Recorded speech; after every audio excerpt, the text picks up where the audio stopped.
Hello everybody, welcome to my channel. Just keep swimming 1111. If you're new, a huge, great big welcome. I'm so glad you found us. Good morning, good evening. This would be a midnight reading for me, but for you guys, it could be a morning. Hi everybody.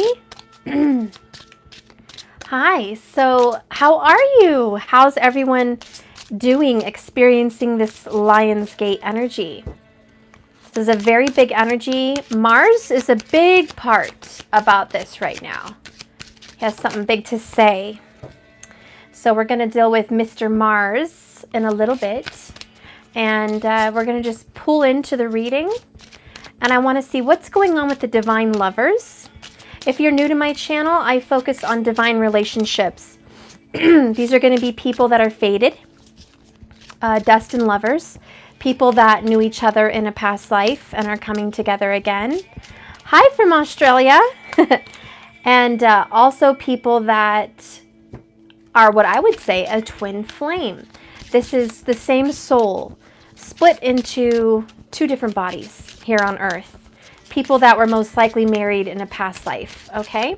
So we're going to see what's going on with your guys' energy for the Lionsgate. Spirit, can you please give me some information about the Lionsgate? So the bottom of the deck, we have Convum, God of Love. Ooh, I love that. Convum, God of Love. So this is kind of like, you know, the, what do you call it? The cherub? Whatever, the guy that, Cupid's arrows. Yeah, Cupid, okay? Shooting love everywhere. This is definitely somebody looking for...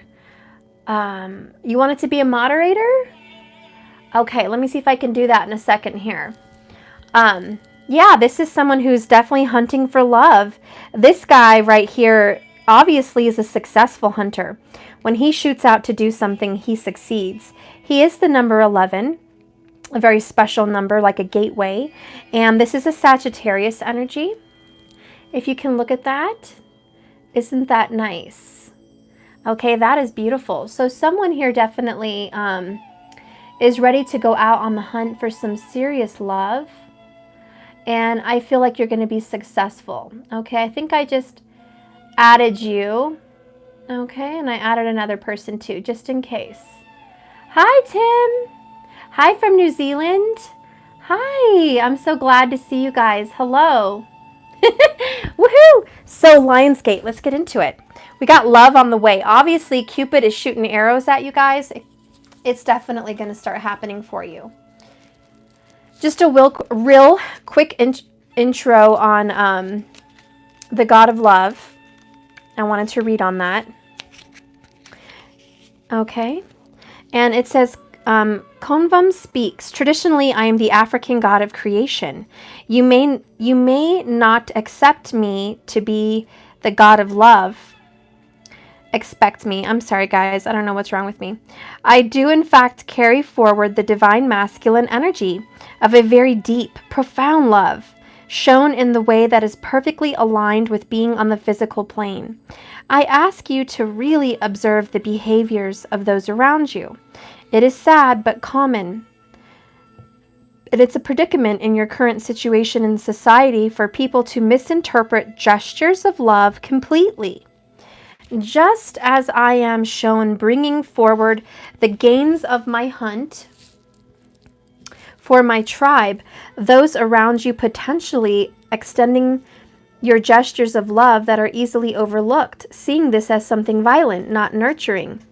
Gestures of love are varied as the vast amount of souls incarnate on your plane. Learn about the ways you personally interpret love and discover how you personally show love. Sorry guys, it's been a late night for all of us. We have a lot going on. Trying to do it fast here. Hi Rob! Long time no see, Leo. Thank you. Let me do my work. Like I said, I'm almost done. It's been a long day, guys. Okay. Okay, so then it says, discover how you personally show love. Is it possible that those around you might interpret love and show it in a different way? Maybe through acts of, you know, financial gain, they show love, gifts, gestures of that kind. Maybe giving time. Some people show love through acts of kindness, just being there. You know, you guys know the 5 languages of love. I'm sure a lot of you have heard about that or read those books. So that's what it's talking about. There's different ways of love, and sometimes, you know, we overlook the gestures of love, and we just don't notice that love comes in many different forms. Okay, it's funny because I was actually just talking to my grandma about that today, about the different languages of love and how my grandpa shows love through acts of like providing, like just providing financially and always being there. Always, shh. No, everybody, no. Always being there for someone and just being there, present in their life financially and just emotionally, always there, always a presence. He's always the rock, and my grandma does it through acts of service. So she's always there to, you know, help clean, do dishes, help with laundry, go with you whenever you call her to go somewhere. That's how she shows love, acts of service. You know, there's the good old affection, kisses and hugs and all that good stuff, guys. That's how I show love, a lot of affection. And then there's people that show acts of love through gestures, like as far as speaking, you know, always giving compliments, always communicating. So if we notice that sometimes we don't notice that we're getting love when we really are, maybe someone has trouble communicating with you over the phone or in person. And then it's like, do they love me? Do they not? You're not understanding that they are giving love maybe in a different way, but you're perceiving it in a different way because the way you give love is different from them. Okay, I'm going to leave it there, but that's just a thought. And yeah, he's saying, hey, there's lots of ways to give love, lots of them. Let's remember that. Let's get an overall Rumi message. This is Rumi's gift, the oracle cards. Let's see what Rumi's gift has to say. My twin doesn't seem to be showing love. Aww. Rob, I need to read that comment here in a little bit. Okay, well, I got 3, 4. Well, shoot, hot dog. I'm just going to go ahead and take them. I always read the bottom of the deck too, okay? The bottom of the deck is transformation. Okay, so this relationship is completely being... Thank you so much for the super chat. Look at all these 9s. Hot dog, thanks, guys. I appreciate you. Thank you so much. I appreciate that. Thank you, Rob. And thank you. Who is this person? Tim Green? Oh my gosh. I wish I could do more. Oh, Tim, I love you. Thank you. Thank you, Rob. You guys rock. Anyways, your guys' relationship's being transformed through the fire. As you can see, this is like a phoenix rising kind of picture. This person's sitting in the flames. I think a lot of you guys are suffering right now in some sense. A lot of you emotional. Some of you guys are physically recovering from something.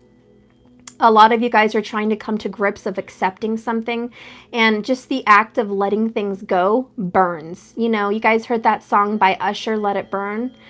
Sometimes I think a lot of us go through that, and it's like, gosh, dang it, I have to swallow this fire down into my insides, and it just burns.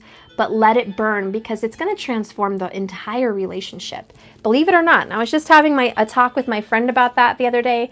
I was like, you think things are over, but believe me, the minute you let go, the minute you transform this energy, poof, like magic, everything starts transforming. Just real quick before I get into the other cards, guys, I wanted to tell you a little bit of some cool stuff about the Lionsgate that, I don't know, maybe you have heard or maybe you haven't. But I don't know if you guys are aware that the Sphinx, and it's in a lot of our tarot cards, in Lemurian days, Atlantean days and Lemurian days, the Sphinx was actually supposed to be a lion, a full-bodied lion. Okay, because as you guys know, the pyramids are aligned with Orion's belt, the 3 star systems, the 3 sisters, the 3 wise men. You know, it's the 3 stars that guide you home. It's there's a special star system. It may be the Pleiadians home, whatever, whoever, however, I don't know how that works, but it's connected. And so when Lemuria was here, ancient Lemuria, the Atlanteans, they were actually living on this earth in an awakened time of being. And it was Leo. It was a Leo time. It was the time of the lion, because Sirius was a star that was very close to Earth, and it awakened the Earth. It helped people awaken their awareness. And right now, Sirius in Egypt is very, very close. And Orion's belt on Lionsgate today, well, it's midnight, so it was yesterday, but you know what I mean. The Lionsgate 8/8/2019, the Orion's belt is perfectly aligned in Egypt with the pyramids. Again, perfectly aligned.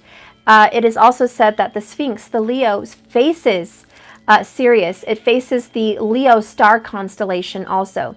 So there's Leo, there's the Sphinx facing it, and right now is a gateway. There is a actual portal, and I get goosebumps because I know it's true. There is a portal right now between our star home and this home, and it's a gateway of information. It's a highway of information coming down to this earth. It's actually going to last between 8/8 and 8/13. So there's a time period where you're getting activations, a lot of light codes, information, psychic abilities, dreams with lots of information. So you guys are going to be really enlightened during this time, 8/8 to 8/13, okay? And that's when you guys are going to be getting a lot of spiritual enlightening downloads. You're going to start connecting with your star family.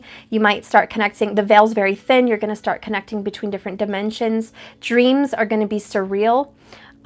Okay, so that's some information. The other information, just real quick about this Lionsgate, is anger. Also fear-based situations, feelings. What I mean to say is fear-based situations. The lion is looking at you, and this is why I put that picture of the lion facing the black hole. The black hole is us. We are receiving. We're sucking everything in, and we're receiving information, and we're getting downloads. So the lion is facing us. You guys know the strength card. It's about facing your fears, conquering them, overcoming insecurities, and overcoming fears, okay, of all types and everything. So anyways, yeah, there's fear-based feelings for you all. And right now you're going to be facing that lion, which is yourself. There's going to be things about you you're going to take a long, hard look at. You guys are going to be letting things go, and some of you are going to be asking things back in. There's going to be a lot of stand your own ground, fighting words. People are ready to just quit the BS and start claiming your turf, claiming your territory, claiming who you are and what you want. Very, I don't know the right word, just with so much authority, okay? You guys are really going to claim authority on your life and your family. And this is Leo season, guys. I know I don't normally talk about tropical, but hell, the Leo energy is just bam, right on for everybody right now. Oh, thank you so much for your super chat. Oh, Logan, I'm so blessed. You guys are the bomb. Thank you so much. Okay, so anyways, booyah. Leo season is here for tropical. It's also very much Cancer season for a lot of you Cancers out there, for Vedic. And it is time for love. It is time for romance, passion, sexuality, heightened. Hello. And it's just a good time all around to meet people, be more outspoken and not so shy. Leos get on the stage. So I do feel a lot of you guys are putting your best foot forward. You are looking the bomb. You're looking great. You're going to be on that stage in a way of being. I don't mean literally. Obviously, some people are getting on stage, but a lot of you, what I mean is you're ready to go out to the world, show your best foot forward. And like I've been saying for 2 weeks, guys, and you all have heard me, Leos are going to be dyeing their hair lighter.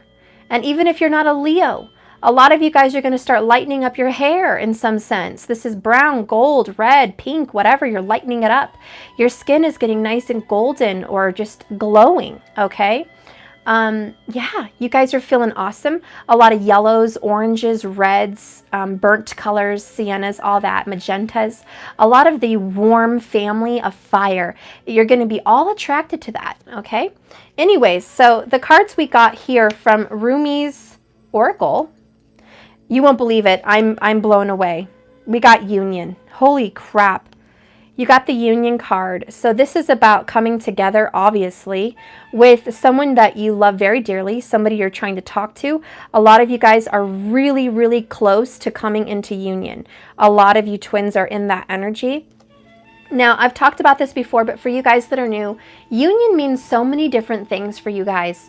A lot of soulmates and twins, when you guys come into union, it doesn't necessarily mean the ideal moving together, have children, get married, and that's union. It's not a traditional marriage, okay? That's not the blueprint I'm talking about. Union is two souls, not bodies, two souls coming in together at a time where you feel very balanced, where you feel like your energies have shifted in the right direction and you're seeing eye to eye spiritually. You may not even be talking. You may not even be seeing each other, but your energies have just shifted in such a way that you're very balanced and equal right now. Okay, so that's for a lot of you guys. It's just a spiritual thing. It's a spiritual alignment, and you can sense your partner. You can sense the other half of your soul looking at you through a different realm. You can see them from a higher dimension just with you, looking at you or being with you, and you sense that you guys are aligned. That's what I mean by union for spiritual people there. For others, it is physical. Union is going to be where you're back into contact with your lover, and you guys are talking about coming back into a cohabitation or a relationship or a marriage, okay? And that is going to be an actual union. And for also many more of you, union is having a good time, a good day, a good moment where you guys have gotten back into a connection of some sort, either by the phone, the computer, you know, just video chat, Facebook, or even in person, and you're having a good day, a good moment. This Lionsgate could present a door opening for communication, for meeting someone, for having time alone with them. Okay, so it doesn't necessarily mean that it's a forever union. It just means right now there is a portal opening for you guys to come together, and there's an opportunity here. The next card is disillusionment. This is like a poem, okay? Out beyond right and wrong, there is a desert. The desert beckons us as if we were the oasis. We long to hold one another in its lush grass and drink from the clear spring.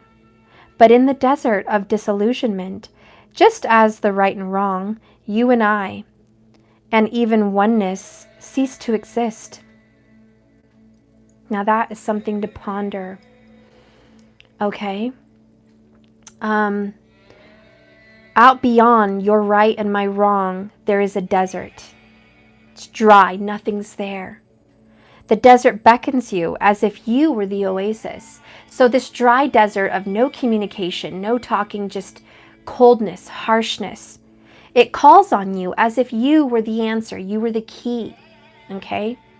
And you're both longing to hold one another and drink from this clear spring because you're so dry. It's so barren. But in this desert of illusionment, just as with what's right and what's wrong, you and I and even oneness cease to exist. It is the mirage. Ooh, look at this. I wish you guys could see. Oh my God, I have a freaking crap ton of goosebumps. Okay. We have union, we have a mirage, we have an illusion. You are being tested in Lionsgate. Buckle up, Buttercup. There's going to be a tease or some kind of a communication where you think there's going to be a union, like for real, and it may not be so. It may be out of desperation. It may be out of, I don't know. We're going to find out in this reading. But there is something here about a union and a mirage. It's like, you know, there's an oasis out there. You guys are both in this barren time. It's very hard. It's very cold for you guys. It's a very distant time right now. Maybe just emotionally or physically. But you're being teased, or there's this vision, okay?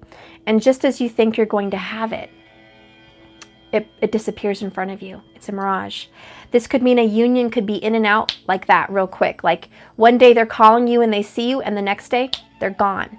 Okay, this could be a very quick in and out union. Before you know it, it's gone. And you're like, what the actual F? So let's see what's going on. Okay, I'm going to get more into the cards and get details. The next card that we have is purpose. When I first saw the world through your eyes, right doing and wrong doing. Wow, we have right and wrong in 2 cards. That's just crazy, number 1. Okay.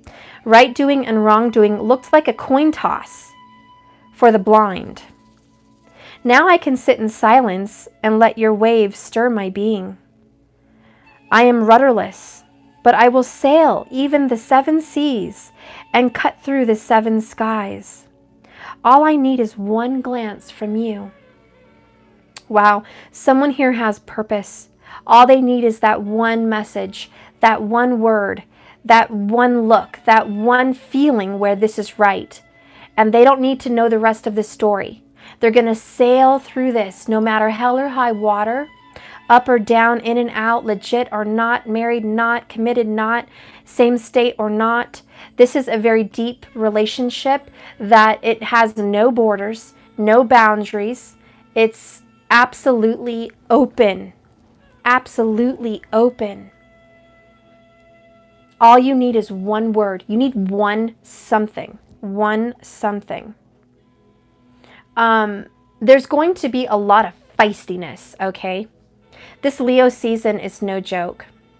I told you guys this last week that my grandpa and my uncle fought. Then my mom and my brother fought.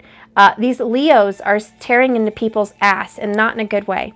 And even if you're not a Leo, okay, Vedic or tropical, even if you're not a Leo, hi Darth, hi Samuel, I love you. So you're going to feel it. And if you guys have any kind of fire in your chart at all, somewhere with a planet, you're going to be a fiery SOB during this transition, okay? Anyways, you're going to be in it. This is part of your purpose. Sometimes all it takes is one word, one glance, something to set you off, and you know, you feel easily triggered maybe, okay? But let's keep going. A lot of you guys are keeping to yourself, so that's not a problem. But if you're not keeping to yourself and you're surrounded and easily triggered by a lot of people, I would say watch out, okay? The lion is ready to claw you, and he ain't no declawed little nail-clipped kitten, all right? You guys are in a very feisty, aggressive moment, especially with Mars affecting this transition. Okay, the next card is celebration. I just have to say there's some good news here. Some of you guys are just celebrating your life, celebrating the moment, celebrating your purpose. You're feeling alive and you're feeling well and you're feeling like you're going to get on track. A lot of you guys feel free, okay? I don't know why I'm getting the word free. I heard these saying home free. I'm home free. And then I was hearing that song, and I always hear it from Jerry Maguire, 'cause I'm free. You know, I'm not singing, but Free Falling. If you guys know that song, Free Fallin'. I'm hearing that. Free Fallin'. Yeah, it's a good song. I don't know. You guys should hear it. Anyways, let's go ahead and get these ones pulled over. Oh my gosh, we have transformation, and we had a transformation somewhere. Where was it? Yep, right here at the bottom. Okay, so we got two transformation cards. God of Transformation, Osiris. This is something that's the Lazarus. There's somebody that ended a relationship, and it's about to get put back together. If you guys know the story of Osiris, he got put back together. Wasn't it Isis and Osiris? And she got all the pieces of him all around the world, wherever he was thrown, put him back together. There was a spell and a ritual, and he came back to life. So yes, Osiris is here. It's like the Lazarus is here. Everything's going to get put back together. There's things being mended and rebonded, okay? The next card is Pakama, Goddess of Forgiveness. She is beautiful. This is a Native American goddess, okay? Pakama. And I really feel that she is just full of intuition, and she's wild and free. She marches to the beat of her own drum. She takes direction from no one. You guys are feeling really free and feeling very strong and intuitive, very deep feminine energy. The moon is calling you. Your emotions are running wild, okay? The next one is, oh my gosh, codependency. Yikes. Okay. So either you or your person is dealing with some kind of, if you can see the word there, codependency, and you see someone kind of chained to a marriage. You feel either the person you love is stuck in a codependent relationship, or you may be feeling stuck in a codependent karmic relationship. But someone is clearly feeling like they are chained and stuck in a karmic marriage or relationship, or let's just say commitment, okay? Let's get the next one. Balance. This is beautiful. They're like at a circus. They're trapeze. They are balancing yin and yang energy. This is very Libran. Okay. So I feel like just for the signs, We are dealing with a Libra, and we are dealing with a Cancer and Pisces. Scorpio, duh, hello. Okay, so got Cancer, Pisces, Scorpio, and Libra. Those are the only signs I see out right now. There is the possibility of Gemini and Aries, but I'm going to get more into the reading to assure that, okay? Let's see what's going on here. What is happening with the lovers in this current situation, Spirit? Tell me a little bit more. Tell me a little bit more. What kind of energy is floating around? What kind of energy is floating around? Okay. So we have this spirit of listening. Thank you so much, Samuel, for your super chat. Does Mars rule Aries? Yes. Mars and Ketu are in Aries. How bad is that? Am I working in my birth time rectified? Finally got the subscription to work. Woohoo! Yay, Darth! Yes, Mars ruling Aries is very good. I would say that is a very healthy Aries sign. When it has a planet with his sign that rules it, you're very fortunate, you're very blessed because he can be himself. He's not turned or tossed in a different direction. Aries can truly do what Aries needs to do, which is being a leader, being outspoken. This is someone that is always ready to give directives and take charge and learn. You do have it in your chart to be a leader. If not very much, it depends on the house, but someone that can guide others into a spiritual awakening. So I do love that. You know, Jesus Christ was Aries. So just so you should know, very good teachers, very good leaders are Aries, the ram, okay? Anyways. So you guys are in the spirit of listening right now and just hearing and getting information. Listen to your wise self. Let your inner compass direct the course of your life. A lot of you guys are asking questions right now. What is my purpose? What am I supposed to do? And a lot of you guys feel very disillusioned because you're like, what is this thing called love, union, lovers, soulmates? What is my purpose? And this is a message for those of you that are asking, what's my purpose? It is not marriage. It is not a relationship. I feel some of these people asking these questions have thought that they were chained to some kind of a marriage or commitment, and that was your soulmate. That was your twin flame. This was your purpose, to come into a union. But you got yourself very involved here, and I feel like too much. And your purpose has gotten misconstrued with divinity and commitment. And you're thinking that commitment is a purpose. This is a subconscious way of thinking, very Pisces. There's dreams and fantasy. I don't think it's something you talk about often, and I don't even think it's something that you face head on. And I think a lot of you that think this way subconsciously have not addressed it realistically.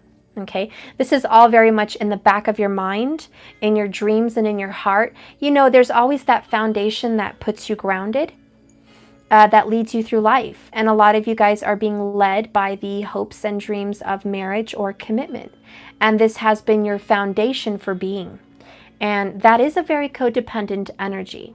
Okay, let's go ahead and see what's going on here. Give me two more about the current energy, please. We got action. Give me one more, please. Okay, creativity. Booyah! We got more Leo energy here. The 5th house, creativity.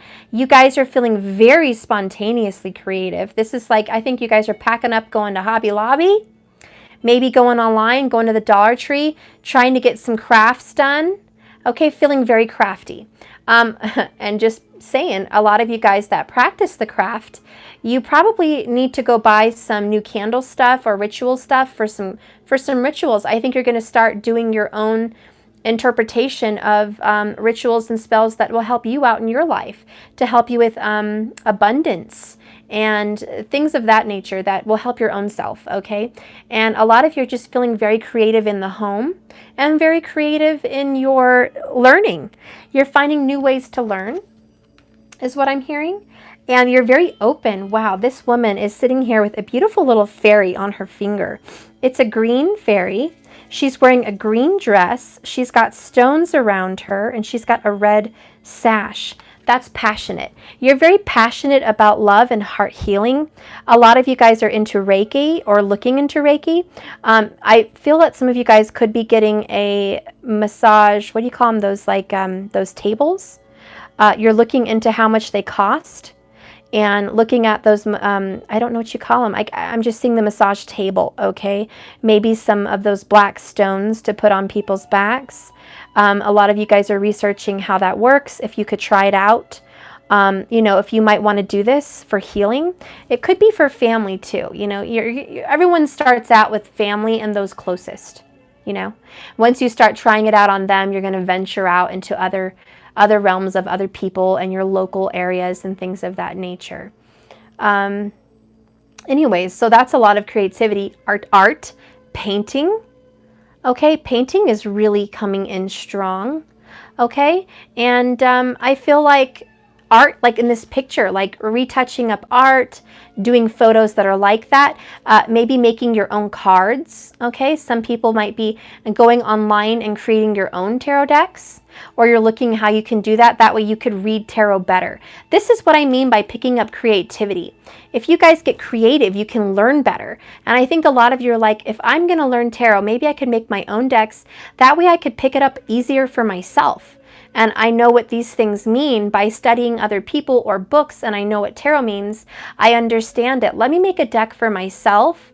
That way I can learn faster and the way I learn easier. So you're doing it, you know, have you guys ever seen in those stores, they have tarot decks that you can color? Yeah, they have the original Rider-Waite deck you can color. You can put your own colors in there for your own messages. They also have some that you can just, you know, blank. They're blank and you can do your own sketch art or paint. And I feel like some people might want to do that, okay? Yeah, either that or whatever, but I think you guys are definitely learning and growing. You know, the 5th house of Leo talks about school, early school, not post-education like your doctorate degree, your PhDs and all that stuff. Not your spiritual learning, but actual like pen and paper learning, you know, algebra, geometry, high school stuff, college stuff, early college stuff, you know. So I feel like some people could be into school and they're trying to get creative. Maybe I'm hearing like a woods woodworking. It could be some of it. You know, you're learning how to do certain crafts possibly. Some of you guys might actually, I know this sounds silly, but taking classes to learn tarot. You know, you might be actually just pen and paper taking notes, taking classes. Some of you are taking classes on the craft, how to do spells and things of that nature, rituals, crystal grids. Some of you guys may be taking a crystal class, a Reiki class, a yoga class, things of that nature where you feel like you're back in school again. But it's because you're learning how to do different things. So anyways, yeah, that's what I see. You're listening. You're putting your heart into action. What you guys really want for your life, you're actually doing it. I do feel that somebody here wants to ask for your forgiveness. And I do feel like that would be a water sign, Cancer, Pisces, Scorpio. There's some intent here. Someone intends to reach out to you or apologize. Let me get the intent card. Focus your energy. There is amazing power in a strong intention. Okay, someone just sent a message. This is an important one, and I got goosebumps, so it's something. Somebody sent an email or a message or a phone call or a spiritual message in 5D, like a telepathic communication. And you spoke to someone, and you told them how you feel and what you want. And your intention is so strong because of it being Lionsgate, that between now and the 13th of August, it's building up a big power surge. And the vision I got was literally like a black hole, sucking it in. You're like, shoo, shoo, shoo. You're sucking in this power. You're becoming very psychic. And in this message that you've given, it's actually going to be heard or felt in a very, very real way. Very real. And I think some of you guys might have even tried telepathy with children and found out it worked. They heard you. Also, I think someone might have gotten a phone call and knew that person was going to call before they called. Okay? It's like you were just thinking of them, and then boom, you got the phone call. You know what I mean? That's the kind of telepathy I'm talking about, where you're ready to speak to someone and they got the message and they reached out. And it may not be flat out in your face, hey, I heard you, calling you. Not saying that, but I am saying they are feeling you. They're feeling you, and they're sensing you. It's almost like you're there, like a ghost, but you're alive here, okay? So anyways, there's a message that went out. They're listening, and they will be putting into action your message. Whatever you were asking, they're putting it into action in a very creative way. Anyways, if you guys are looking for an apology, it's on the way. Whoops, that wants to come out. Wow, that you saw how quickly that came out? So we have the Tower, shocking destruction. And we have the Two of Swords. This is Gemini energy communication. Didn't I say Gemini was going to pop up? It is. Gemini is here. So anyways, wow. Someone has to make a decision after a breakup. There's been a breakup. Thank you so much, Genevieve, for your $19.99. I love you. Thank you. Okay. Anyways, yeah, there's been a breakup here. Shocking news. Shocking information.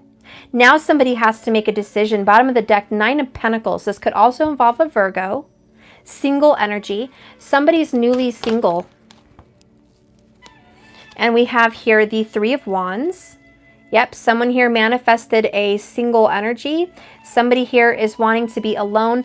This all just happened within about 3 weeks. Okay? Then you have the Ace of Swords. This is the truth. There's been a clear message that's given in. No more hesitation. Boom, like the sword of truth. Something just came down flat out of the air. Almost just shocking. We have generations. This does involve family, bloodlines, grandparents, mothers. There's a new life. There could be a baby involved. But even if there's not a baby involved, there's a new beginning. Okay? When you get the Tower card and the generations with the Two of Swords, boom, there's a decision now about family.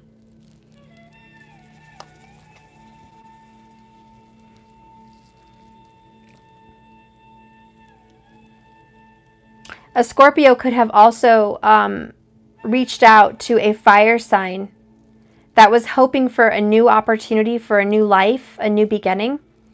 And they were disappointed when they got the news that this wasn't going to happen. This new beginning didn't happen. And somebody made a decision to go back to a family. There could be a Leo involved here, Queen of Wands. I do feel like there's a fire sign here that's dealing with some kind of pain, that they got information that was very disheartening. And we have here the Divorce card. Someone could have, somebody here could have brought up to a Leo, male or female, makes no difference. It's over. This relationship's down the toilet. We're breaking up. It's over. This all happened within about a day to 3 weeks. Okay? I feel more likely it was within a day or two. And if it hasn't happened yet, this could happen within a day or two. I do feel like a Leo is going to go through a separation, judgment. A final judgment is going to be called. This is a final judgment because the truth is known. There's some kind of truth that has come out. Somebody is accusing someone of not being intimate enough. Somebody's accusing someone of lying and just not being honest about what they really wanted in life. There's a doubting Thomas energy here. Someone doubts that this was an actual beginning. Somebody doubts that this was actually love. Someone doubts that there's actually commitment. And there is someone, a special message out there. Somebody has a child with someone and they're saying, is this my child? Or vice versa. You're bringing up, I don't think that's your child. You know what I mean? Like there's conversation about accusations that, is this even your child? Or there is conversations that, are you going to take responsibility for your children? Are you going to, I don't see pentacles, but are you going to provide and be there? Are you stepping out? Are you leaving? Are you walking away from this family, from this child, from these children? You know, and that's what happens with divorce and separation is, are you going to walk away?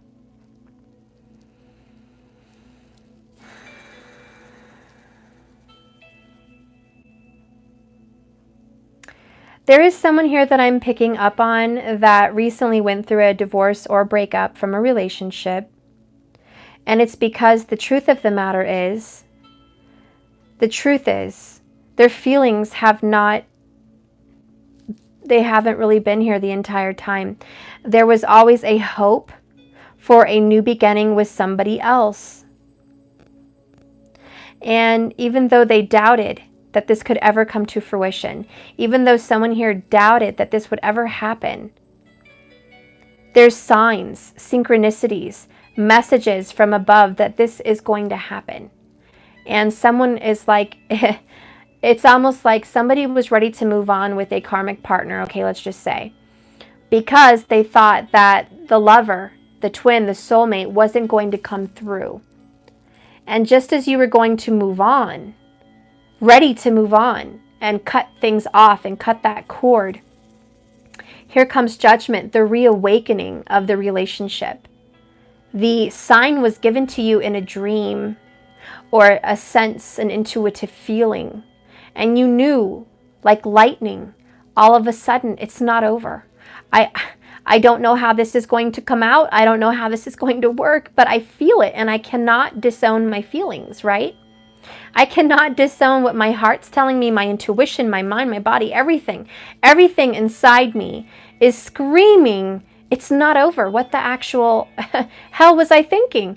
I almost jumped. I almost left the situation. You were very torn between walking out of the situation with the divine lover and staying.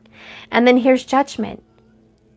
Go ahead and end what you need to end, but let me tell you, your heart is not with the other person. Your heart resides with the soulmate.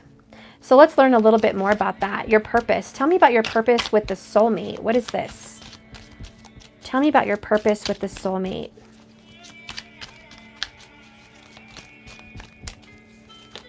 Oops. Okay, got unconditional love. You're supposed to love them no matter what. No matter what. Self-reflection. Unconditional love. Okay, death, bottom of the deck. And what does that stand for? Scorpio's very loud in this reading today. We have lots of transformation cards. This relationship that you thought was dead and gone isn't. But the end is here as far as the karmic cycle and what you guys have been struggling with. The thoughts, the anxiety, all of those things. It is over. I'm going to leave that here at the bottom and I'll pick up the cards that fell. Whew! What's going on with your divine partner? You're supposed to purposely love them unconditionally, no matter what. The self-reflection was to help you, not them. They came into your life to help you self-reflect, to teach you about how powerful you are. This wasn't something that you could teach yourself. This is something you could only learn. Something you could only learn through this relationship. So there is a purpose. If you think that this wild, crazy ride called divine love has sent you on the path of hell, and believe me, a lot of us have thought that. No, it's actually helping you, bringing you forward. Okay, hang on real quick, guys. Okay, all right. You are? I'll be right back, guys. Ouch.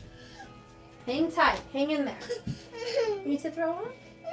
What's going on here? What's going on here? Okay. All right. Okay. Good boy. Was that milk empty for you?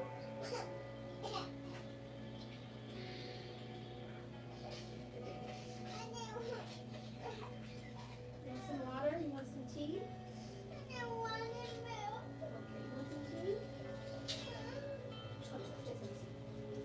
You want to throw up again? No. Okay, let's get a drink to get that yucky taste out of your mouth. What are you doing? Okay.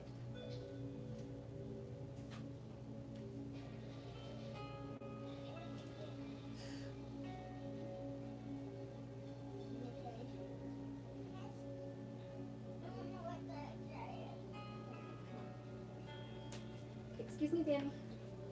You just threw up.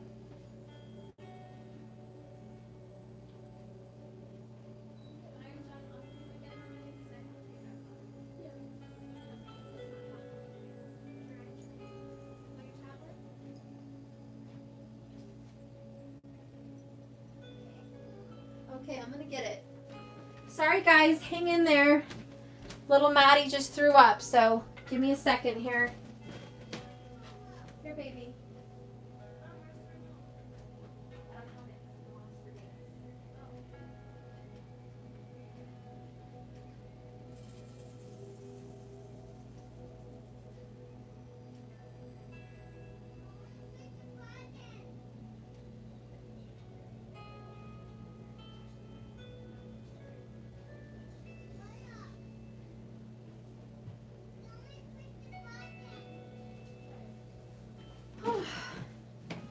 Okay, guys.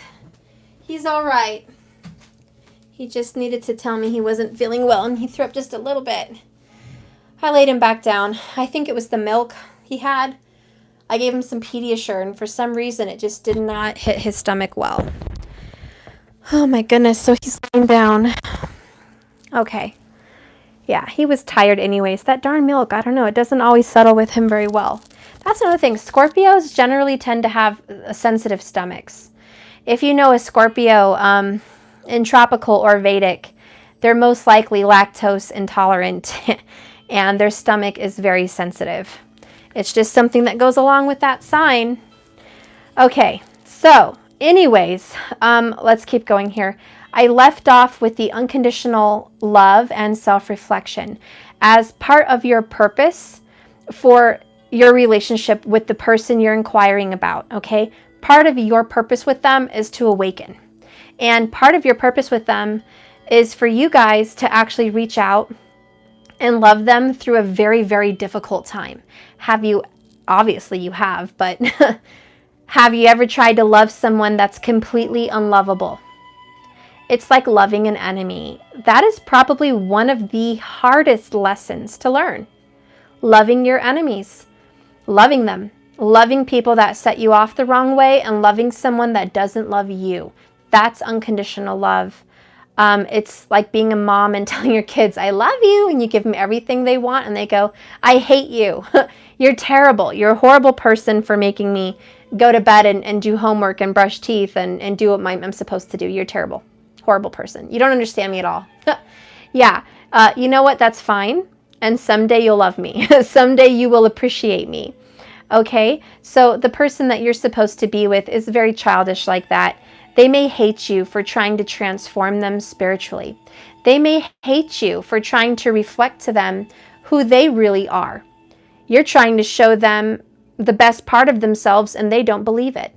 And some of you guys may be showing them their codependency in their relationship. You put my charger in. You know what I mean? So they're just despising the fact that you're trying to awaken them, you know, whether you're doing it on purpose or not. Plug that in. Okay. So anyways, you're supposed to love them anyways through whatever they're doing to you or telling you. And quite frankly, a lot of them are resisting you. Okay. So this is the resistant. This is very Leo. This is 7 of Wands. Whoo, you guys are like, nope, not going to do it. Totally resistant on either getting back with someone or being open to it. And if it's the other, if the shoe, what am I trying to say here? If the shoe fits on the other foot, your person is resisting you. Okay, they are resisting you. They feel like you're trying to change them. You're trying to fix them. You see them differently than they see themselves. You know, you're all wrong. You got me all wrong, babe. You got me all wrong. No. You know what I mean? Someone here really does feel like, don't push it. So there is this resistance towards self-reflection for either you or the person you love is resisting that same thing. There's a lot of resistance here also on unconditional love. It's like, how can I love this person no matter what? How can I? There are some times that I despise this person, that I don't want anything to do with this person. How could I love them unconditionally? Well, that's part of your purpose, okay? The next card, we have Aries. We have the Emperor here, which I also see as Leo, most likely.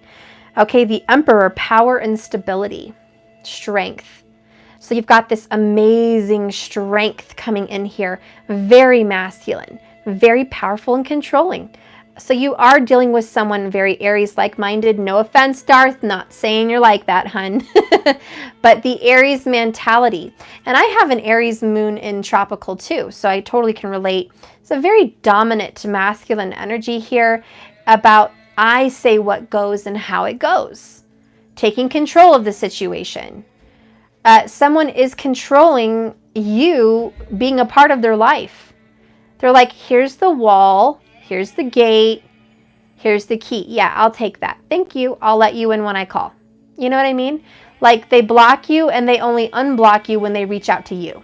And then when you want to reach out, you're blocked. You know, I'm not saying that happens. I'm just painting a picture, okay? It's like they're available only when they're available. And when you're available, you're cut the fuck off. Excuse my French, guys, but that's the energy that I'm picking up here, okay? Woo, last but not least, we do have the Gemini again, divine lovers, divine soulmates. Two people totally, completely in love. Two people from another time, maybe of Asian descent or in a past life. Maybe even Native American descent, okay? But there is two people here. I'm feeling most likely Asian, okay? But this is extremely powerful connection. Oh, okay, I got cold goosebumps, and very rarely do I get the cold ones. This is really cold. Someone had someone had a past life in the snow, like ice, snow, cold places. I don't know what's up with that. Very cold, or there's a winter memory.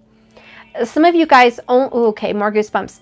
Some of you guys only connect during the winter. It's like every winter there's a reconnection and every summer there's a separation. There's some kind of a cycle here. Oh. Okay. If that's the case, if that is the case, guys, oh, there was a separation when the leaves started to fall, okay, or the cherry blossoms started to fall. Or even the snow, but I'm seeing something falling in the air, you know? And I just feel like my heart just suddenly hurts. In a past life, oh, there was a funeral or a death or a separation. Your soul has a memory. Do you understand what I'm saying? Your soul does not remember the exact happening. But there's a part of you, inside of you, that your soul is always in every existence aware, okay? And your soul remembers the separation, however it went down. And suddenly you're replaying this cycle of loss subconsciously in a very new lifetime. But it's happening again, and it's not something that you are doing on purpose at all. It's just something that your soul is vibrating and creating. So I want you guys to know that when you have something like that happen to your soul memory, it's in the Akashic records. You can tap into it if you want to. But when your soul does have something like that happen, it always carries the energy and the vibration unless you heal it and let it go. Now, what I'm feeling could be a Gemini and an Aries, but let's just talk about the lovers, divine soulmates. There is a memory that your soul is carrying lifetime to lifetime. And whether you know it or not, it's about a separation. Wow. I need a moment, guys, because this just gave me a lot of clarity. Thank God for this Lionsgate portal. The reason you guys have had so many breakups that are almost identical, it's this right here. It's a past life thing. It's not this lifetime thing. And this may have continued to happen, okay? You guys are very hurt people. One of you guys was hurt more than the other. I don't know if that's because I feel like you were the person left behind. Okay? During this past life thing, you were left behind. Whether, they died or they left or they were kidnapped and taken, whatever it was, you were left with the ashes. You were left with what was left behind. You were carrying this with you. You had all the pieces, but you couldn't put the puzzle together. And so you lived your life mourning this person like they died. You loved them. They were your true love. What comes to my mind is like, you know, Rose on the movie Titanic, how she always loved Jack. She lived her life and married and had children, but her love of her life was in her heart always. And when she died, she knew she wanted to see him again. That was the guy. That was the one. And that's what I'm feeling here. And I got goosebumps again because your soul is the same. It doesn't matter who's, you know, been wonderful in your life and who you've shared children with and who you've done whatever with, guys. Your soul's like, I know who the one is. I may have shared beautiful love with many people, but I know who the one is. The one that I'm going to see when I pass. The one that I'm going to see in another lifetime. The one that touched my soul like fire. The one that ignites my passion. There is the one out there. And unfortunately, there's a lot of resistance. And it is a cycle. It is a past life memory. And your soul is vibrating these little waves like doot, doot, doot, doot, doot, like Morse code out to the universe. Doot, doot, doot, doot, doot. That I'm going to have a breakup at this time. And it's like around the same time every year. I'm going to have a separation around this time. And your soul's just like, doot, doot, doot. There's my Morse code. I have to send it out there. Your soul is sending it. And it's like waves in the ocean. It goes out and comes back in. You know, it's just this in and out cycle, okay? Yeah, that's what it is. And it just needs some healing, guys. It's actually really simple. It just needs some healing. So the end is here. There is going to be a transformation. Ooh, I like this. What comes after the storm? The sun, my dear Leo, family and friends, and this beautiful Lionsgate.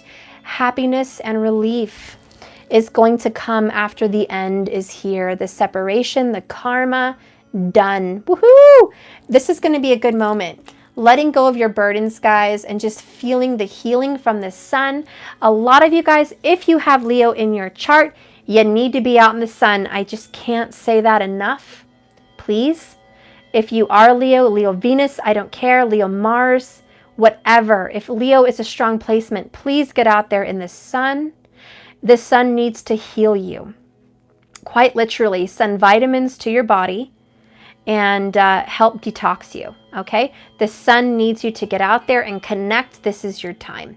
Especially, like I said, between 8 and August 8. I can't talk for Dave. Pete's sakes, good Lord. Can I just talk? Okay.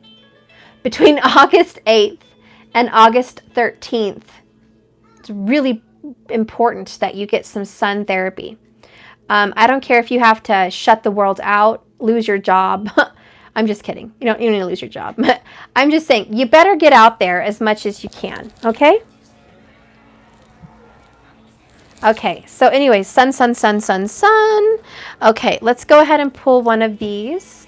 What is the advice and the energy for these lovers that are healing a very old cycle? We have enthusiasm. Okay. This is the number, you're not going to believe it, 19.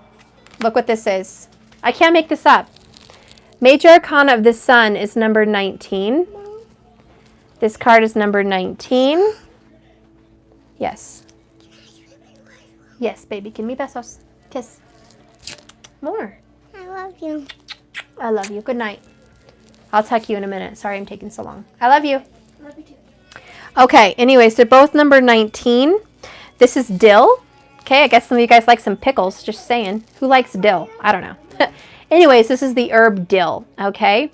I feel like there could be somebody out there by the name of Dylan. Obviously. Duh. Okay. Or a Diana could be involved. Okay, anyways, there could also be an Asian person by the name of Sun. I'm just saying, it's there. Okay, an Asian has been very prominent in this reading. Okay, but that's beyond the point. Let's keep going. So this is about getting out in the sun, healing, being reinvigorated, enthusiasm, feeling excited about moving forward, okay? Excited. Let's do this. I want to move forward. I hope you guys do. I want to move forward. I'm ready to just be done with all this drama. Let's read enthusiasm. It is number 19. Where are you? Okay.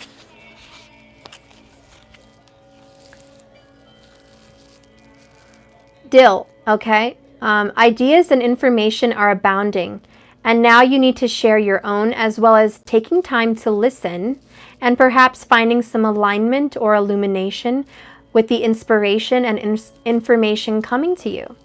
Be very careful, though, to protect how and what you share, as gossip, miscommunication, and motivations and jealousy of others can also arise. The young, including children, are a focus, and their needs, sometimes demands, will be forefront. A discovery, a new person, groups, or a loving, joyful truth are here to visit you and are indicated now. I like that. It talks about love, luck, lust, money, protection, defense, uncrossing, and jealousy and romance. These are magical uses for dill. The deities of this card are Bridget, Persephone, Anubis, Hermes, whatever, Mercury, Kensu, and the planet is Mercury. And guess what? The sign is Gemini and Virgo. The element is fire. Didn't we have that guy, Kesemu? What is his name? Well, very close. The god of love. Okay, so yeah, there's definitely something going on with the Gemini and Virgo, but Leo, Pisces, Scorpio for sure, Cancer, and Aries, okay? Those were the signs that I had really seen prominent. Can you close my door? All right. And turn down that? Okay. Yeah, you don't need to have the iPad on that loud. It's time for bed anyways. Can you brush your teeth and go? Sure. Thank you very much. Okay. Anyways, yeah,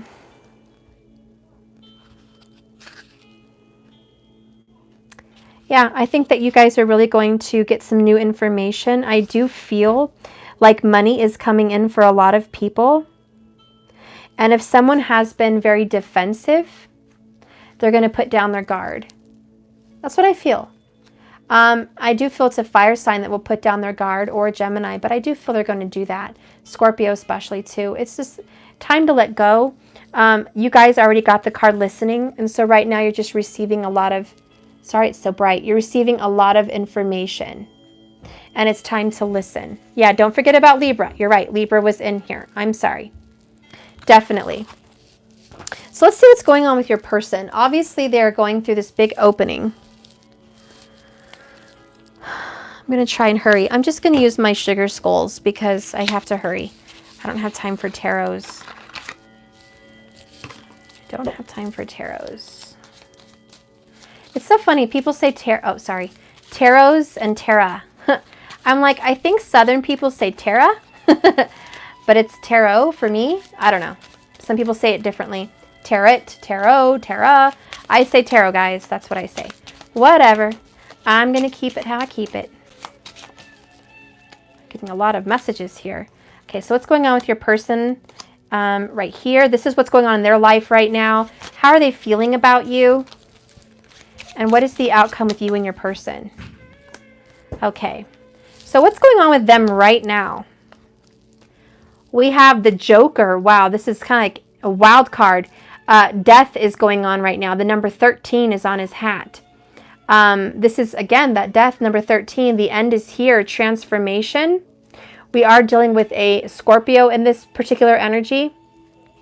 I do feel like this is something that they're trying to change about their heart. I do feel they're undergoing some kind of a heart regeneration. It's like they're growing a new heart. They're trying to change. I think their heart is awakening for you. Okay, it's not because of you, your face, your body, your looks, your location. No, no, no. I'm talking about your soul. Their soul is awakening for yours. They're hearing the call, is also what I'm hearing. And I told you guys, someone's reaching out and calling. I got to put that out there. There is communication coming. What else is dealing? Oh my God, another Joker. So, wow, they're dealing with another person. It could be a feminine Scorpio, but I do feel there's like a Queen of Cups energy here, Cancerian. This is another Joker card. So I just feel like this is a wild card. They're open. They're very, very open to your relationship, to what can come from it. They're clearly awakening the heart chakra and the root chakra. So the heart and the root are very prominent for either you or your person. And I do feel this is going to change their life. They're getting grounded in their beliefs in religion. They're like changing religious views and becoming more settled in a spiritual religion. They're open-minded to new religions if they've been very stuck in one.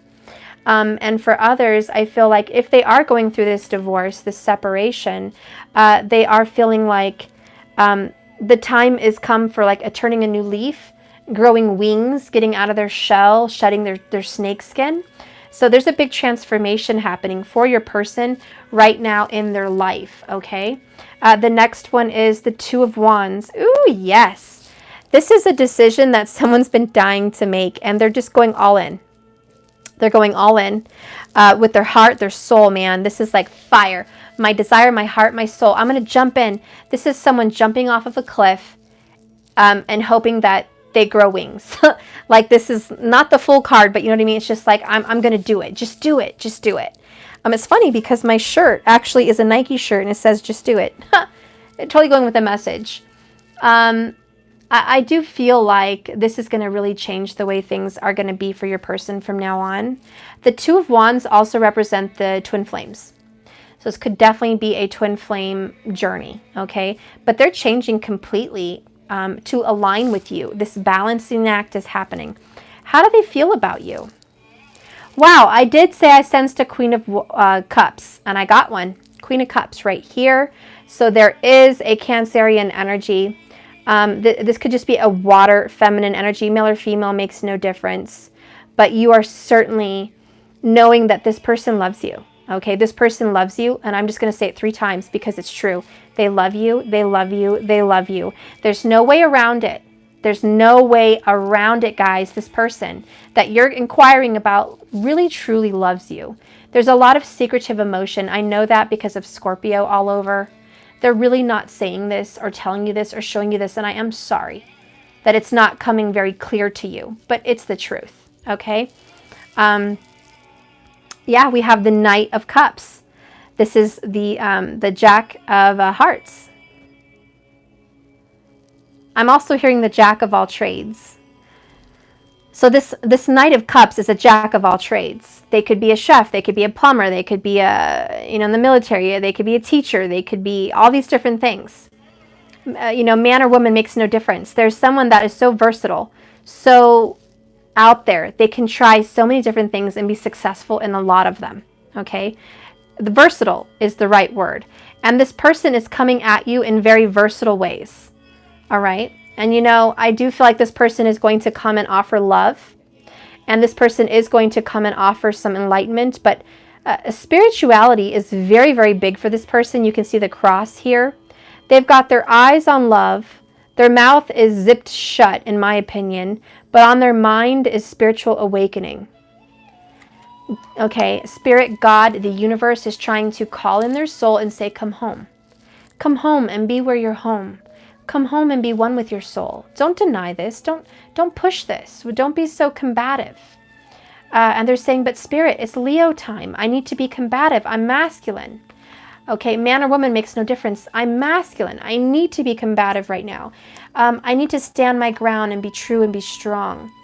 And Spirit's saying, yes, do all those things. But forgive.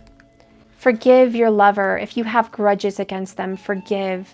The goddess of forgiveness, Padma. Follow your intuition. Love this person unconditionally. Strong Cancer, Scorpio vibes here. Scorpio, and Gemini, Cancer cuspers. Aries is very, very prominent. Libra and Virgo is very prominent also. And Leo, just duh. Okay, this is the time. But the one that really stands out, the most today, it is Aries and Scorpio. They just really talk. Okay?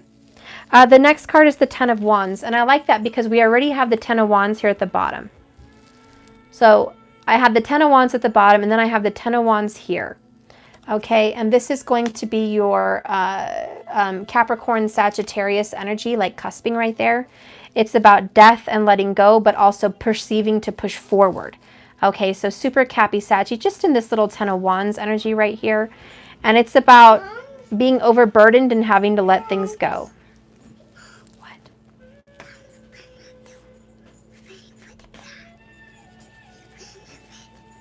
Yeah. No. He's allowed to play with a cat toy, Matthew. Oh.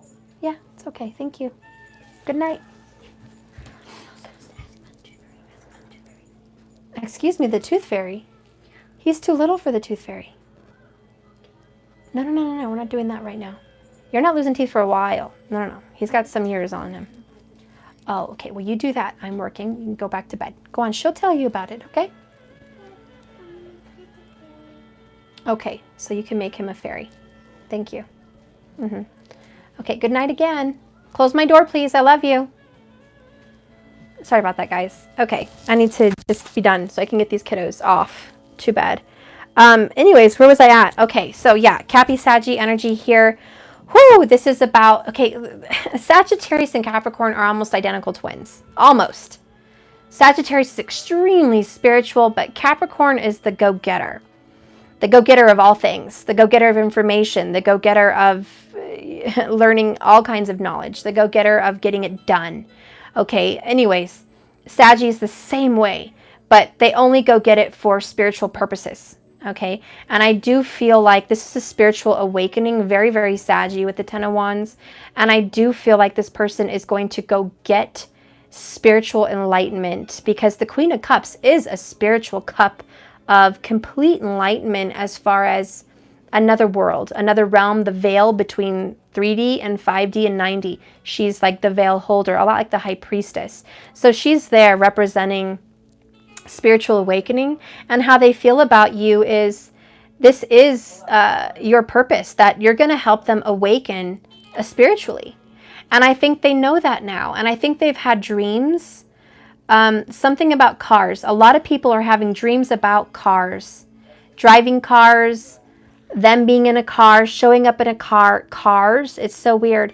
You know, when you have dreams about cars, it's mostly your emotions. When you dream about a vehicle and you're driving the vehicle or someone else is driving the vehicle, it represents your emotions. The vehicle is your body carrying the emotions. And if it wrecks, or if you're out of control, or you don't have brakes, or someone else is driving, or they're pulling up in a vehicle and avoiding you, it's the avoidance of emotions. It's the lack of control over emotions.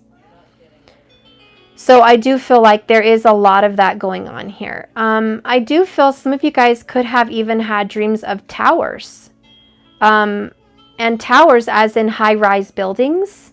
You may not even think you dreamt of a tower, but you did. You dreamt of being in a high-rise building, or a very, very tall mountain, like a peak, like a very big cliff, like just a very tall mountain. And Daniel, that's too much. He doesn't have to. Just go. It's fine. I'm sorry, guys. I'll be right back. I'm sorry. Okay. I'll be right back, guys. I know. I'm going to handle that.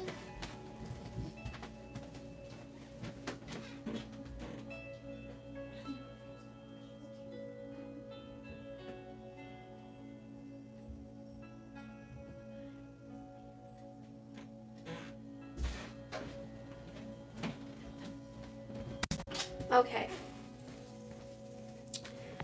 Okay. I better hurry up. I get too involved in these readings, and then that's it. Okay. Anyways, so let's move on. So this is how they're feeling about you. What's happening here? Six of Swords. This is moving on to a new place, a new emotional state of being, a mental state of being. I see the honeybee. I love that. This is a busy bee working very, very hard. Okay, you guys are moving on, keeping very, very busy with work, earning those pentacles, staying focused, overcoming things even in a painful way. Okay, so this is the energy of let's just move on. Rip off the Band-Aid and let's get it moving. Then we have the Ace of Pentacles at the bottom. Okay, then we have the King of Pentacles Wow, you're not going to believe this. And then I have the Queen of Pentacles. Okay, someone's got a Gemini on their mind. But more than that, we've got a lot of Earth just slamming in here now. It's like, hello, I'm here. We didn't even have Earth before, except very small Virgo. Now all of a sudden, boom, Taurus speaks, Virgo speaks, Capricorn speaks. This is someone who is putting their mind on work because they're getting over a very difficult separation. Somebody here broke up. I do feel it was in the past week. It could have happened today or yesterday also, or it's going to happen within a day. Someone has moved on and away from the situation. The Three of Wands is moving forward, moving on, manifestation, action. Take action. The journey to find your lost self begins with one step. I do feel somebody could have moved away or moved to a different location as far as a job or just a new house in general. This is like no more procrastination. I'm listening to my heart and just doing what I want. I'm moving away and I'm moving forward. I'm getting out of Dodge. I'm getting out of here. I'm focusing on home, hearth, and family, and money and responsibilities. Someone is also going to win some money in a lottery or some kind of winning, okay? I don't know if it's some kind of gambling, winning, luck. There's some kind of luck on someone's side about winning. And they just don't spend too much. If somebody does put money into like a card, a scratch ticket, and they win, don't go get another one. And if you win, you know, like $500, I think it's $500. Don't go back in to try to win more. Just keep the 500 is kind of what I'm hearing. Let's see what's happening here. We have the Eight of Cups. Yeah, someone's walking away. It's almost like when somebody gets enough money, they're gone, they're out of here. Okay, I don't know who I'm dealing with here, but if there's an earth sign that you're dealing with, whenever they get enough money, they're gone. They're waiting for money and so they can move away and move out. They've been very codependent. They've been staying in a karmic situation for money. They've been trying to get out for a long time, but the money wasn't right. They couldn't do it on their own yet. Then we have here the Knight of Pentacles. Yeah, they've been waiting to get the F out. A lot of you guys have been dying to move, but you were waiting for the funds. Or maybe it's not even a move. Maybe it's a vacation. And you're like, as soon as I get this, you know, last 500, I'm going on this trip. I am taking, you know, no for an answer. I'm leaving. I'm going. And then you have the Ten of Pentacles. This does represent a house, literally a house. Someone could be buying a house, moving into a new house, whatever. It represents a home, okay? Family, marriage, commitment is usually what that wow, I said separate. I didn't even mean to. I meant stands for. Like this is what it stands for. And when you have the Knight of Pentacles with the Ten of Pentacles, there's a long time marriage or relationship that is going to involve separation. And that's been coming in loud and clear here for a while. So if you are dealing with an earth sign, I'm sorry, but it is over. And the Eight of Cups does talk about that. Okay. It's over. It just is. It's an earth sign. If you've been dealing with a Taurus, especially, it's over. Virgo, Capricorn, you know it's over. There's something here that's been needing to go, but I see a marriage, King of Pentacles, Queen of Pentacles, or it could just be two earth signs. You're walking away, it's over. And then there's going to be new commitment on the horizon because we have the Nine of Cups, wish fulfillment. And the Five of Swords. This is the upper hand. Okay, with the Five of Swords, you know why you have an upper hand? Oh, sorry guys. This is annoying. I just got a call or something. Okay, turn that down. Okay, sorry about that. Anyways, you have the upper hand because you still have 3 swords. It's like somebody took 2 swords away from you. You lost. Somebody just took the rug out from under your feet. You're hurt. 3 swords. You are hurt, but you're not down. You're healing. And it's like you got the upper hand. It's not over. You think it is, but you actually have the upper hand. Bottom of the deck is King of Swords. And he's got a butterfly there for transformation. You're going to transform this energy. Let me see if I can get some more information in this. Whoops. I could even shuffle for the life of me and get a few more cards. I want to see what the outcome is between you guys. What is the outcome? Okay, there is a new beginning, but there's an ending. So what the heck is going on with Scorpio energy and earth signs? What is this earth sign? Okay, Two of Wands. So there's a big decision that they're making with their whole heart. They could be going to someone with brown hair or leaving someone with brown hair. I'll get some more clarity on that. Still, I feel Asian descent here for some reason. Then we have the Knight of Cups. And this is moving forward with a love offer. Future. Ace of Swords. The truth is coming out.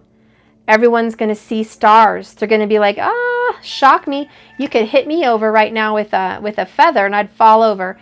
I can't, you just knocked me out with the truth. Someone here is just getting knocked out with the truth. Seven of Pentacles. They've been waiting a long time for this.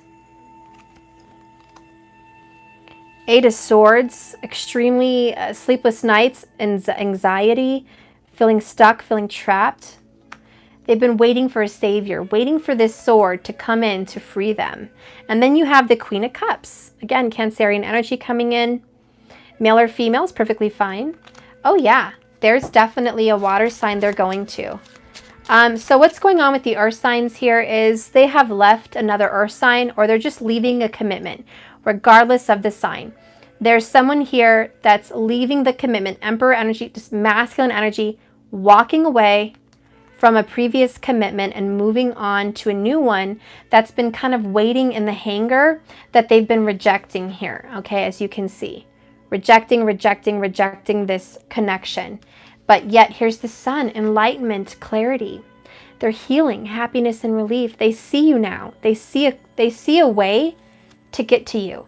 They see that all this being stuck, all this waiting, there's finally an ending to it. They don't have to be there and they're getting out. Okay, so they're moving forward. They are going to their true love. Tell me, what is the outcome for these true lovers? And when? What is the time frame? What is the time frame? Okay, so we got Queen of Pentacles, Two of Pentacles. This is going to be 1 to 2 years that you guys are going to be back together. I do feel like there's going to be marriage. Whoops. Marriage. Ace of Wands. They are going to reach out to you within a week. Within a week, you're going to get a text or a call. They're going to reconnect with you.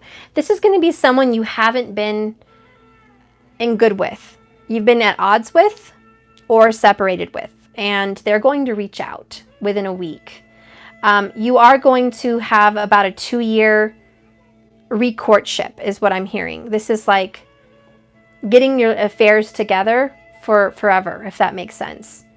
That means cutting out loose ends, getting that divorce finalized, moving from one state to the other, starting better communication, honest communication. Some people have to sober up from being either drinking or taking things medicinally that they shouldn't have. This is clearing and detoxifying your body. Okay? And I do feel that once all these things have finally come clean, finally been cleared, there'll be a very happy marriage. A very, very happy, because the Queen of Cups is always married. Queen of Pentacles is always married. Both feminine energies. I do feel there's going to be a commitment here. And the Queen of Cups is going to get her ring or her commitment or his, okay? However that works out for you. I do feel for some of you,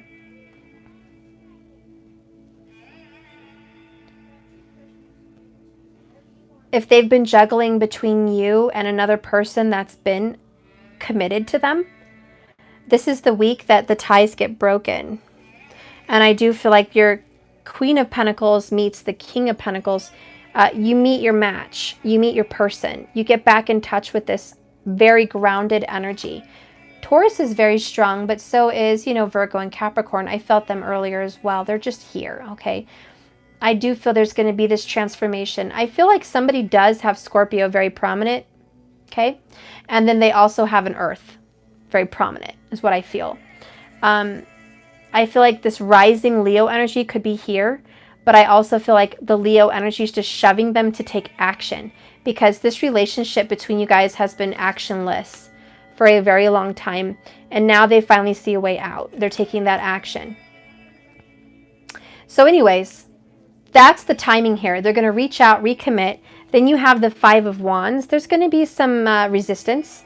There's going to be some petty resistance between you guys. But all in all, Ace of Cups, true love. There's going to be a reestablishment of love in the month of August.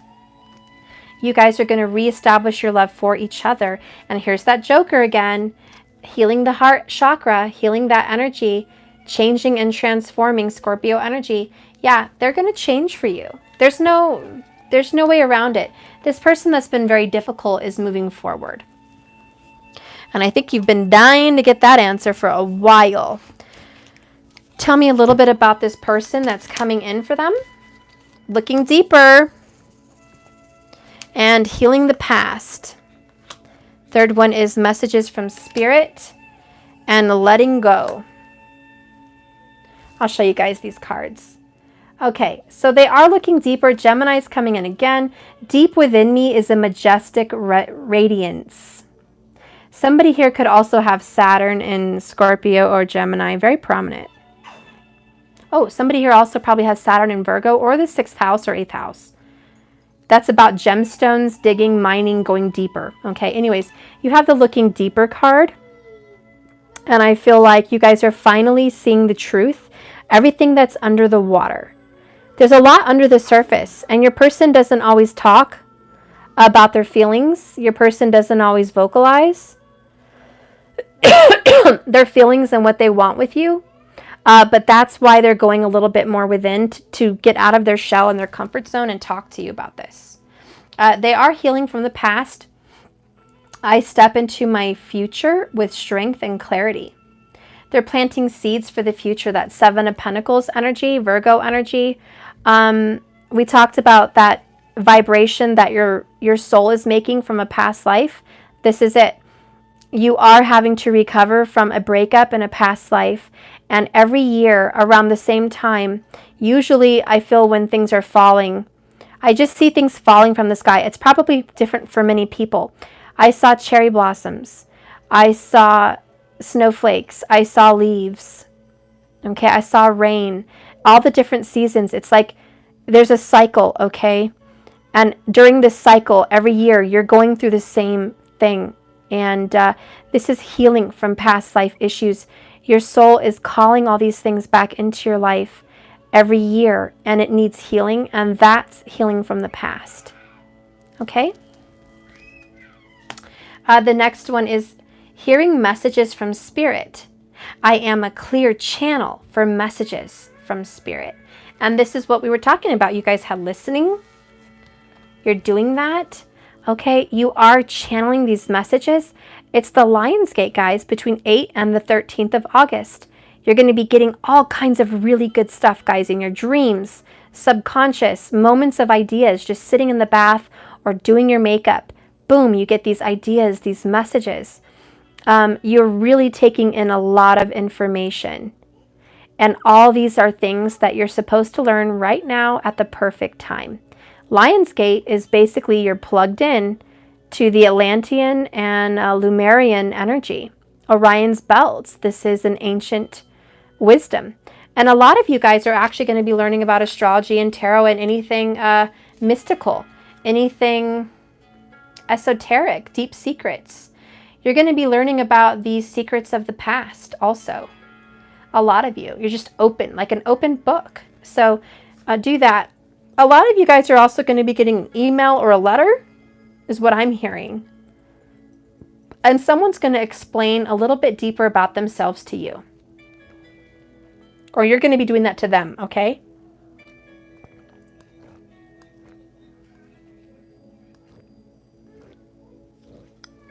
Okay. Had to get some water, sorry. The next one is letting go. I surrender joyously to the ebbing and flowing of my life. More 8 of Cups energy. Also Pisces energy. Gemini energy too. This is about letting go of the past. This is the energy that you're going to be taking, the movement forward. I feel like you guys are going to let go of whatever you guys went through for the past 7 years, 8 years, whatever years, 2 years, I don't care, 1 year, I don't care. Whatever your history was with this person, you're going to say, you know what? It already happened. There's nothing I can do about any of that. It's done. But what I will do is move forward with you. I love you unconditionally, and I want us to move forward as a soul, whether we're friends, spiritual partners, lovers, whatever it is. Six of Swords, I want us to just move in the same direction. As long as you and I are moving parallel, we're all right. We're going to get there. We're going to be fine. We're going to just, as long as we're moving and we just keep swimming, you know, you guys are good. And I see you guys are taking that action. Oh, let's get a little bit more information. Can you tell me about letting go? Whoops. Okay. Oh my God. I mean, okay. I'm done. Release. I said, can you tell me about letting go? Yeah, I can tell you about letting go. It's called release. So you guys are absolutely releasing karma. You are done with karmic cycles. A lot of you just ended it within 2 weeks. You've ended a recent karmic cycle. If what I'm talking about resonates for you, this cycle, this continuous thing that's happening to you in your adult life, it's going to stop. You are letting that go as soon as you're done healing. That's great. Bottom of the deck, Divine Feminine. You are going through an immense amount of grief, Divine Feminine. Keep in mind you can be male or female, okay? But you are definitely grieving over the acceptance that you have to let go. Eight of Cups this, walk away, release your person. This is making a lot of you cry. I mean, just look at those words. Release, Divine Feminine, and grief. Release this energy, Divine Feminine, and grieve. Grieve the what? The loss, the letting go. Let that go. It's going to hurt. It's going to sting. It's going to burn. We went through that earlier. Let it burn. Transformation.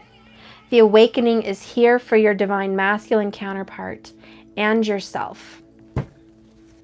Tell me about the messages from Spirit. We talked about this, the fall. Leaves are falling, things are falling. Even the message of what I saw, cherry blossoms, rain, leaves, and snow. These things are falling, cycles. Things are falling, and those are the messages.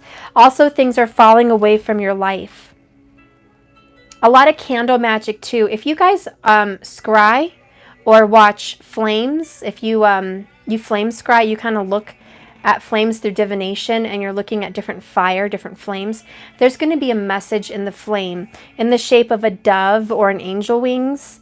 There is angelic guidance. Also, if you see an illumination around the flame, that is the color pink or green or a mixture of both. You're going to have these healing energies of the heart. These are messages from Spirit that if you're asking for a sign, you're going to get this sign. Okay? And it's very mute. You're only going to hear it when you stop talking. Okay? You only need to stop talking. Listen. The only way any of us are going to hear any of these messages or notice them is when we take ourselves out of the equation. What do I mean by taking you out of the equation? We are a body carrying a soul. Our soul is experiencing everything that you've put in front of you. They're all visions. They're all manifestations. They're all vibrations that you've created around your life, consciously and majority subconsciously. These are not things you set out to say, I'm going to be this name, I'm going to have this at this age, I'm going to have this kind of a house, I'm going to have this kind of a family, and I'm going to experience A, B, and C. Yes, all of those things were already preset in your astrological chart, and you can see them. You can see the ages you will get married. You can see the ages you'll meet your spouse. You can see the ages you will give birth. You can see all these things in your chart. It is predestined. But it doesn't mean that you're walking through life and it's all handed to you. You're vibrating little changes, little manifestations, and you can change it. That's the power. You were born here with a destiny, but you can change your destiny. You can alter your reality. if you would like to. That's the power that a lot of us are trying to break out of, this cycle, this reincarnated cycle, this karmic cycle. We're trying as a soul to free ourselves from confinement and be a little bit more free. And I do feel like if you're hearing these messages, you're getting out of the matrix. You're awakening. You're no longer a part of the herd. Compromise will be needed. You're going to have to work something out with someone for a conclusion of some kind. And it does involve communication. There is an ending of a communication for some of you guys with a karmic partner. You need to let it go. That karmic partner wasn't for you. In order for you to find your real purpose, you have to let it go. Even if it's not a person, it's a cycle. Tell me a little bit more about looking deeper. Looking deeper. Tell me about looking deeper, Spirit. How are we looking deeper? What do you want us to see looking deeper? There's one more card in here. Okay. Okay. We got cycles. We talked about that. Looking deeper. Looking deeper at your history. Looking deeper at your cycles. All your karmic stuff. All your astrological charts. All your habits. We all have them. Takes 21 days to break them. Just 21 days. Whatever you don't like about yourself, everybody, just give yourself 21 hardcore days. You will be shocked at the transformation and paradigm shift of whatever it is you chose to change. Look deeper at how you can break these cycles. The next one is refocus. Saggy energy here. Walking through the cornfield, walking through the harvest. You got your harvest. This is Seven of Pentacles right here, baby. You got what you ordered. You planted the seed. Do you like it? No, I'm sure a lot of us don't. Some of us are okay with it. I'm okay with it. I'm not exactly completely enthusiastic and overly excited about my results, but I'm not disappointed like to where I'm like, God, this was just terrible. I guess the Seven of Pentacles is not terribly disappointed, but it's not happy either. It's just very melancholy and very, I guess the right words are, it's another day. I'm here. I'm grateful for life. Another day, another dollar. It's another day in my life. It's just like yesterday. It's going to be the same tomorrow. Very regimented, if that's a word. Very religiously the same. Very Virgo, obviously. That's why it's Seven of Pentacles. It's doing the same thing and over again. But not expecting a different result. Just looking at your harvest like, yep, that's what I thought. You know, and I think a lot of you in this relationship are looking a little bit deeper because a lot of you are looking at your person that you love and going, yep, that's what I expected from you. And they're looking at you like, yeah, that's what I expected from you. But don't you and I know that's not true? You're faking it. Both of you are faking it. There's a little bit more to the picture. There's more under the iceberg. No, this isn't it. This isn't all your heart desires. Hell no. No, that's not how you feel. You don't just love them. You're completely, unconditionally in love with that soul. No, you're not done with that person. You think about them every moment you get a chance. Don't tell me you don't. No, there's more here. You need to look deeper, and they're looking deeper. There is more. Refocus. Refocus, because whatever you're focusing on, whether it be the negative in the situation or the mundaneness of the situation, you're going to get more. And that's why Spirit's saying stop, refocus your energy and your intention. We got intention under here earlier. Because whatever your intention is, you're creating more of it, and it's very ritualistic. It's this huge cycle. The moon waxes and wanes, waxes and wanes. So look deeper at what you're bringing about your life. You are the key holder. You hold the key to your life. Unlock something else. Change your paradigm. Okay, this is going to take a lot of focus and contemplation. This involves a trip. Some of you guys really do need to get out there and go on a vacation. Okay? because you're going to figure something out about you that you've just discovered. You just discovered it. You're going to look out at the vast sky or the clouds or the stars. You're going to rediscover a passion of art, a passion of acting, a passion of children. It's going to come alive in you again, and you're going to breathe it in. It's going to be like ice cold air. The silence of the snow is just going to be, that's what it's going to feel like. It's just going to be so silent, and just like when it snows, it's so quiet. You can hear a pin drop. A little footprint in the snow crunches, and that crunching noise that you hear when you're walking through the snow awakens all your senses and gives you this imagination of the fact that you're just a speck in time. And time is not linear, it's circular. Things repeat themselves. Lessons are learned, people are changed, new days are made, opportunities are given, and you're just like, I get it now. It clicks. It just clicks for you. So when you look a little bit deeper, it's going to click. You're going to get it. Bottom of the deck is reinvention. Wow. Reinvent yourself. And I think that's what a lot of you are doing. The last one, healing the past. Tell me how we're healing the past and what we need to know about this. What do we need to know about healing the past?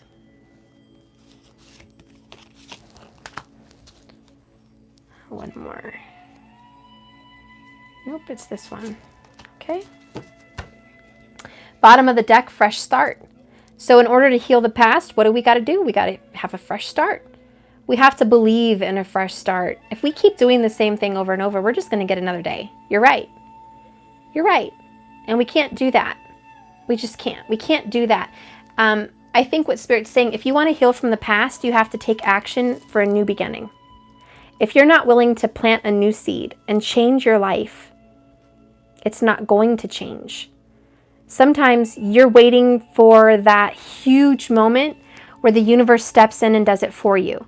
Who here, if you guys want to raise your hand, who here is waiting for the universe and God to show up in your life and to suddenly create a miracle and change everything for you by a lottery or by a proposal or by, some big miraculous miracle in your life? Do you know who sold you that? Religion. I'm sorry to say.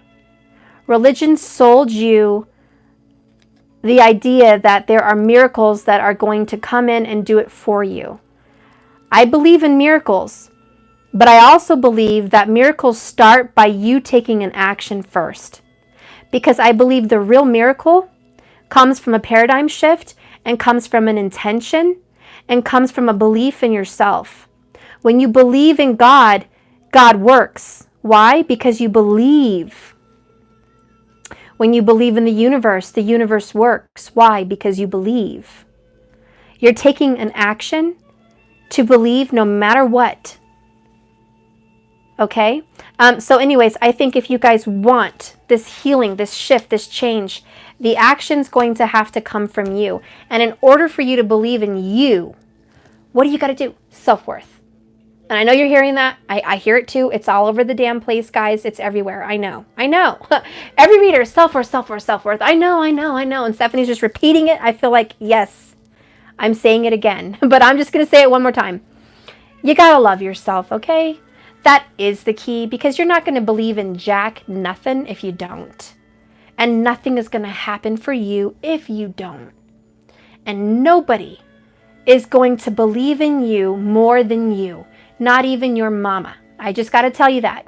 Your mama loves you, but they also know the good you, the bad you, the old you, the new you. They know everything about you. But here's the problem with people. People believe based on what they have seen and your history. If you are wanting to change your life, your paradigm, no one is going to believe in you like you, because everyone is going to see the old you. Everyone is going to see your history. Everyone is going to give you advice and judgment based on what you've brought to the table this far. No one's going to believe in a dream that you have except you. Because no one can see it but you, and no one can feel it but you. So my point here is actions need to be taken for your own new start. This is an Ace of Pentacles right here. You're being gifted a seed. But if you get that seed from Spirit, from God, from the universe, this miracle, you're going to have to plant it in what? Very good soil. Very good foundation. This is your healing from the past. This is your belief in self. This is your self-worth. This is everything you want right here in this dirt. The nutrients in the soil. Thank you, AMC CMA. Woohoo! Thank you so much. I appreciate that. So yeah, your soil, your foundation needs to be absolutely put into action, but healthy. Who here is healthy? Who here is healthy? What is healthy? Healed, excited, anointed with the spirit of a new beginning, anew, okay? I would say lively, lifted, liberated, okay? Tenacious. What's another T word? I like tenacious, but I need another T word. You guys give me a T word. We gotta think of healthy. An acronym for healthy. Taking charge, taking lead. Transcendent. Yeah. Transformed. Yep. Transformed. Okay. And lastly, yourself again. Can I just say the why is yourself again? Talented. I love it. See, that's beautiful. Are you healthy? Are you yourself again? Are you youthful again? Do you feel? You're only as old as you feel. I have seen 90-year-old people look like they're freaking 30 because they feel it. I have seen people only be 55 years old and look 60 because they feel it. You have to be youthful and young-minded, and you have to be a yes person in your life, and you have to be your own personal self that no one else believes you are because you believe you are, and that's all that matters. Okay? Are you healthy? Is your foundation healthy? Okay? So anyways, let's see what's going on with healing the past. We have solitude, forgiveness, and nostalgia. Okay? So in order to heal from the past, I tell you this, triumphant. I love it. Triumphant. Thankful. Ooh, that's even better. I love it. You guys are the bomb.com, period. So in order for you guys to start healing and stepping into the future with strength and clarity, you have to get alone. You're not going to heal in front of everybody else because you're wearing a mask. It's just natural. Don't kick yourself in the ass because you're wearing a mask. It's very hard to heal yourself in front of others because it's very difficult to be real. The only person you can be real with is you and God and the universe. Okay? In order for you to heal, you have to be alone. And this is why solo dolo right now is what's happening with a lot of twins, a lot of divine lovers. You're spending some very much needed time alone. This is causing you a lot of grief. You're having to be more divine and awakened in this time to be alone. So that's why you're having to release. That's why you're having to let go. Okay, old paradigms, old beliefs, everything. That way you can have a brand new, fresh, new beginning, the one that you really want, the one you desire. But healing from the past is being alone so you can look back, nostalgia at the past. So you can lovingly keep things that you want to take forward and let go of things that aren't with you anymore. You know, I had this talk with my grandma today. She lost my dad on July 31st, and he was 40 years old. For her, that was her baby. And for those of you that have lost children, I can't tell you that the only thing I can tell you is you're never going to heal from that. you're just going to become stronger. Okay? You're going to heal the completely destroyed energy where you feel like you can't go on. That will heal. But your heart has a hole in it now. And it will always have a hole. I'm not going to tell you that it's going to get better. I'm not going to tell you that you're going to fill it with something else. It just doesn't. When you lose some part of you that is your everything, that is your baby, that is you carried that heartbeat and that soul in your womb, and you carried that person in your heart for however many years they were on this earth, there is no getting it back. You just have to remember that you never lost it. There's an earthly hole, but there's a spiritual home for that missing piece of your heart. Your heart is just so far away from you right now. So far. Wherever they are in another dimension, it's not gone, it's just distant. And you will be reunited again. And they're always with you in spirit. But you have to stop trying to fill that void and fill that hole.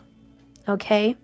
And I had this talk with my grandma, because she's just never recovered. She takes a lot of blame for it. And she can't imagine my dad being dragged 180 feet under a Dodge Intrepid on a highway, being broken, hurt, ripped, skin, bones broken, fear, just left there as if no one gave a shit, and then, had people try to stop and clinging to life, trying to take a last breath, gurgling the blood in his chest. These are things I've had to process with my dad. And my grandma, being the mother, obviously processed this much worse. We all feel pain in different ways. But her pain was, that was my flesh and blood. That was my child. That was my responsibility. That was a being I created and brought into this world. That was someone that I nurtured and loved and supported. That was my friend. That was my child. That was my soulmate. That was my person. And for her, that loss ripped that piece of her heart out. And we had this talk today about grieving, and I'm trying to help her with that. And everyone talks to her and says, oh, you're crying again. It's been 15 years. For her, it still feels like yesterday. And it will always feel that way. And my advice for mothers is, it's always going to feel like yesterday. You're always going to go to bed with a sinking heart. You're always going to wake up with a pain in your chest. Every time you go out and do something fun, you're going to think of them. You're going to be reminded. And I told her this because she always goes to the grave and cries, and she thinks that he's there. She feels like he's there in the ground, in the grave. I'm talking about this because I'm talking about this card, in case anyone's wondering. So any loss you have, guys, is going to feel very, very terrible. But they're not physical. If you've lost someone to a death, they're not physical. And she feels like if she leaves the grave, she's leaving him. She has to visit the grave so he knows she's coming to see him. She's relating her son, my dad, with the grave. This means that there is an attachment to the physical, okay? And this is something I'm psychologically trying to work my grandma through. But when you have a child that's gone, it's very different than you and I losing a lover or a friend or a family member or even a parent. It's very different. When you lose a child, there's a clingingness to it. And some people still suffer like this with a lover, okay? It's not just a child, but I'm speaking from experience here.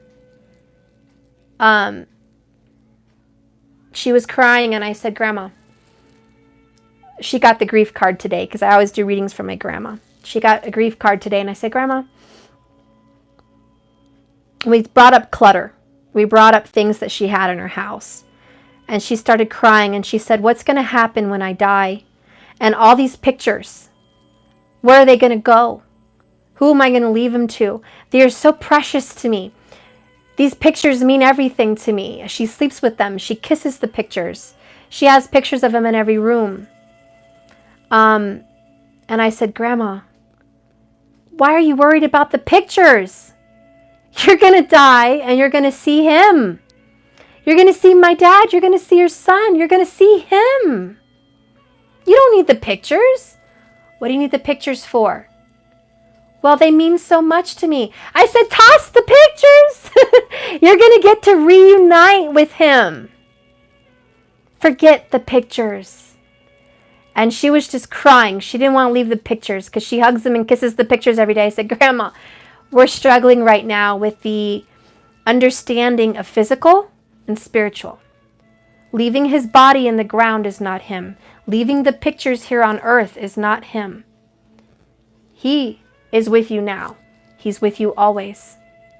He's with you always. And I don't just mean in your heart like a thought or a feeling. I mean, there are two different dimensions of reality, two different time zones. And he is there. She's gotten signs before where papers have shown up and he's put them there. She's gotten receipts that she was looking for and he put them there. Crazy stuff. And I just wanted her to know that. She said, that's so weird. And I said, Grandma, you think they're gone, but they're not gone. These people are not dead. They are very much alive. Very much alive. They're just not in a physical form. So my part with this grief and this release and letting go is not letting go of the person. It's letting go of the stuff. The pictures, the memories, the body. You don't have to let go of the soul, but you let go of the stuff. And some of us have a very cluttered, hoarded, compromised heart. And we cannot let go of this stuff. And that's a barrier for healing. And since we're talking about healing the past, the nostalgia is the stuff. It is your memories, your pictures, keepsakes, things that you're hanging on to for the things you wanted to manifest and bring into reality. And now you're being told, I have to let go and heal from this, and you don't want to let go. You're hanging on to this stuff from the past because that's all you have. But wait a minute. That's all you think you have. That's the paradigm that has to shift. My dad's not in the grave, and he's not in those pictures. Your loved one is not in the grave, and they're not in those blankets or those items, and they're not in any of those places. They're in you, with you, and around you, always.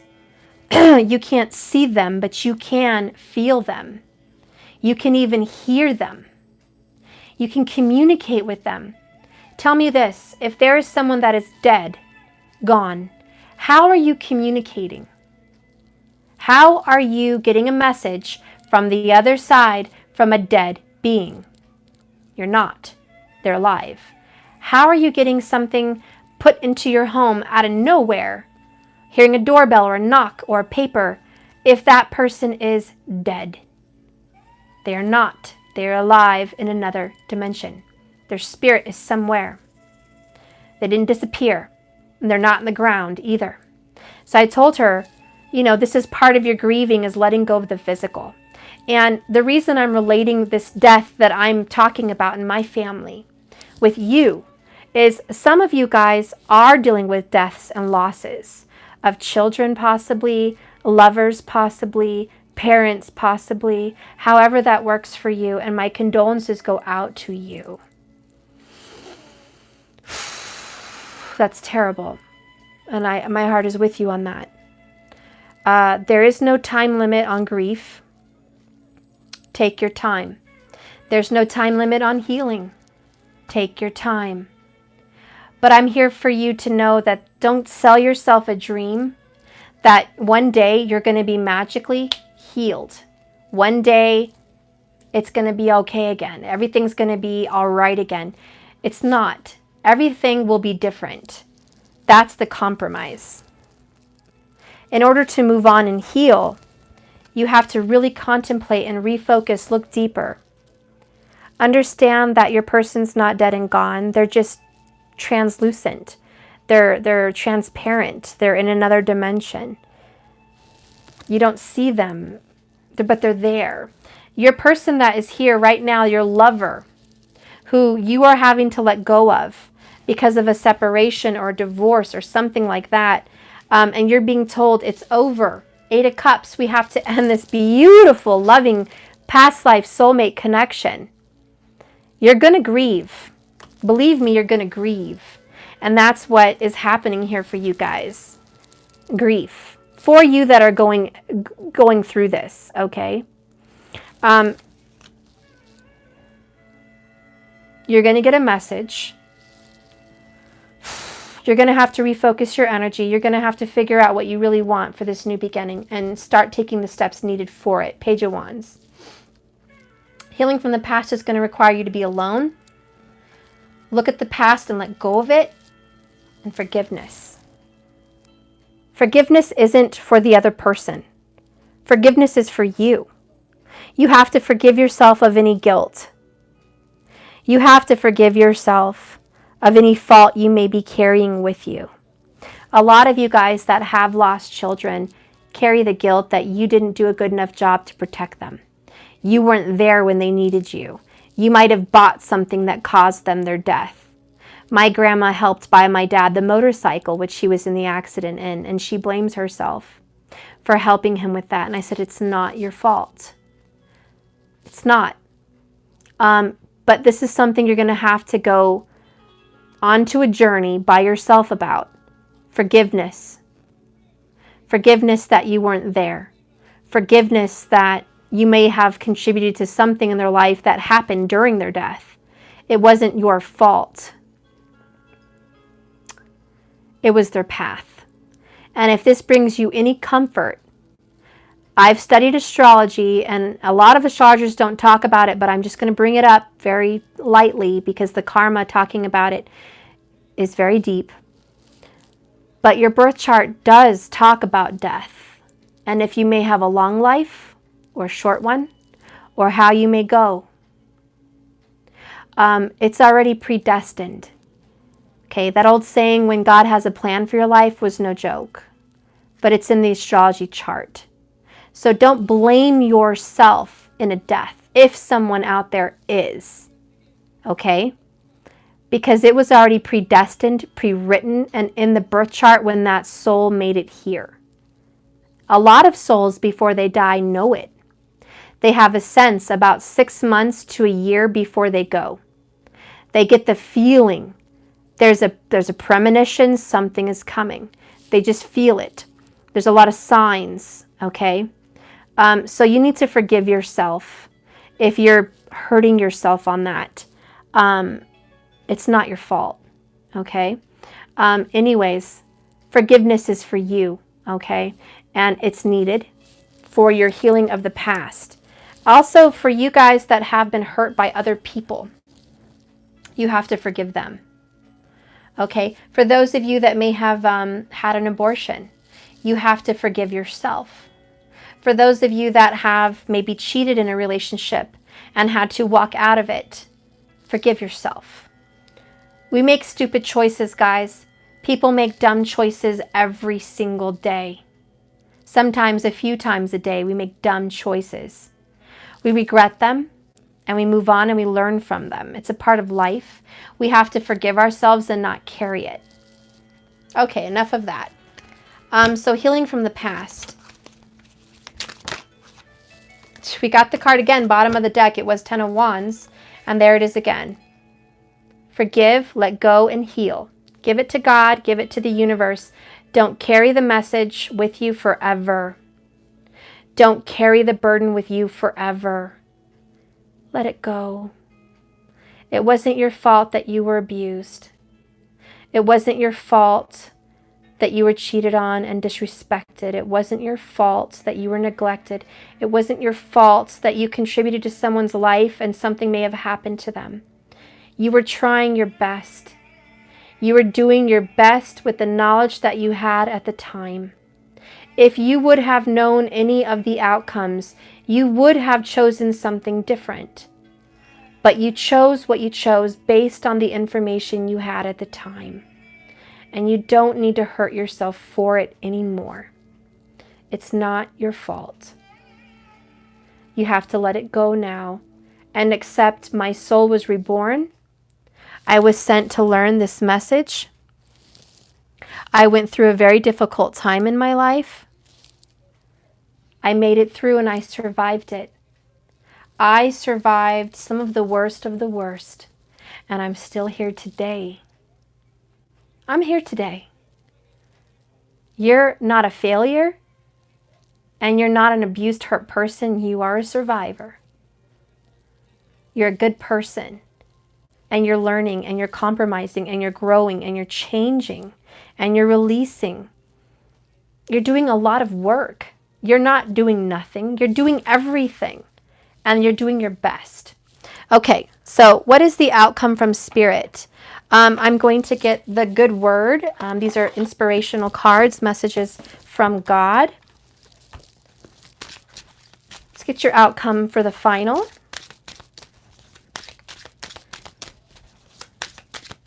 Okay.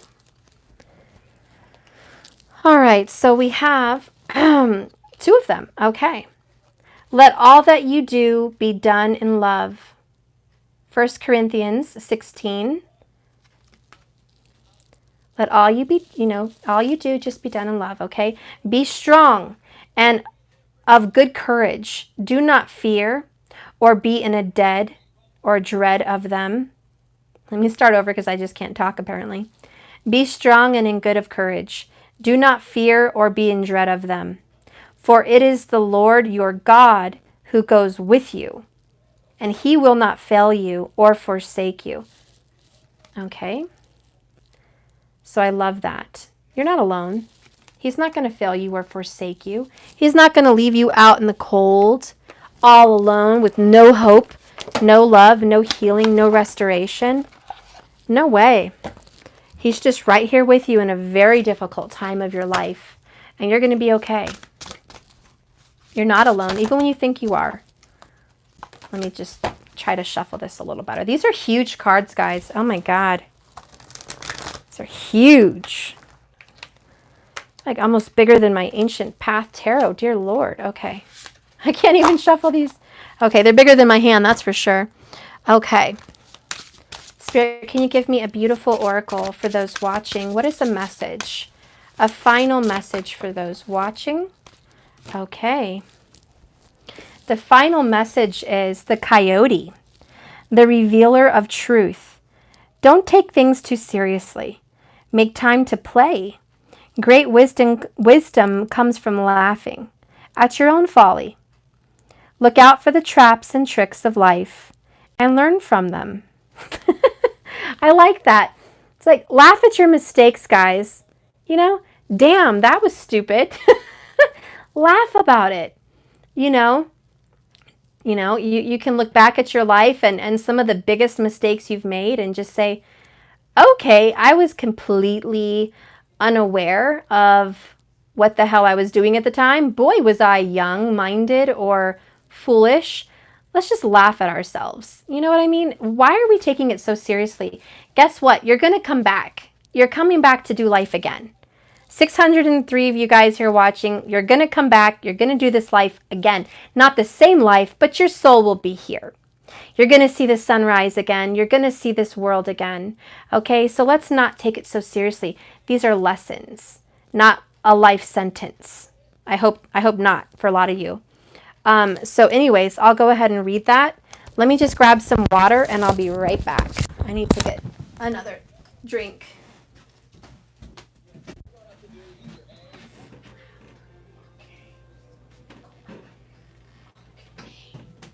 Okay. Oh, my hip. My hip. Oh. Okay. You guys ever saw that movie? What was it? The Road to El Dorado? And that girl, Rosa Perez is her voice, whatever. She goes, the Tulio, the hip. Every time I think of the hip, I think of her saying, Tulio, the hip. It's so funny. Okay. All right, I'm a Disney freak. All right, so Coyote, where are you? I feel like a lot of you may have seen a coyote too recently, huh? Maybe you have a picture of one, or maybe you were driving and you saw one, or something. That's cool. It's a cool message there. Okay. Okay, so, whoops, big card. This is about survival, stealth, ingenuity, cunning, trickster, escape from traps, a wise fool. Isn't that funny? A wise fool. Playful, a teacher, again, transformation. It's like a triple confirmation of the word transformation today in this reading, and wisdom. Among Native American cultures, coyote has been called the trickster, or the wise and foolish one. We have all been the fool, and we have all been tricked. But it's all part of life. We make mistakes, we fall down, suffer bad choices, yet we learn from them all. The person that can learn will survive and thrive. The person that cries over the mistake they've made and does not learn will soon die. Die in spirit, for sure. Coyote teaches us to play and celebrate life daily. Coyote asks us to laugh, especially at ourselves, and not to take life too seriously. Coyote medicine is associated with youthful energy, childlike wisdom, and lifelong learning. Coyote people are asked to be students of life. Coyote wisdom is seldom delivered directly, but comes from the long and winding road. Yes, we will fail, be fooled, be deceived, and worse. We may fall down 7 times, but we get up 8 and win. If coyote is your totem animal, you will be assured of success. And if you learn from mistakes and never give up, you will succeed. To laugh, adapt, transform, and thrive is the heart of the coyote. On the contrary, ask yourselves some of these little messages here. Have you been taking life too seriously and lost your childlike joy or zest for life? Question mark. Are you learning from your mistakes, or are you caught up in the same old trap over and over again? Question mark. Is someone currently trying to deceive you? Are you wise enough to know they're deceiving you, or are you falling for it again? Question mark.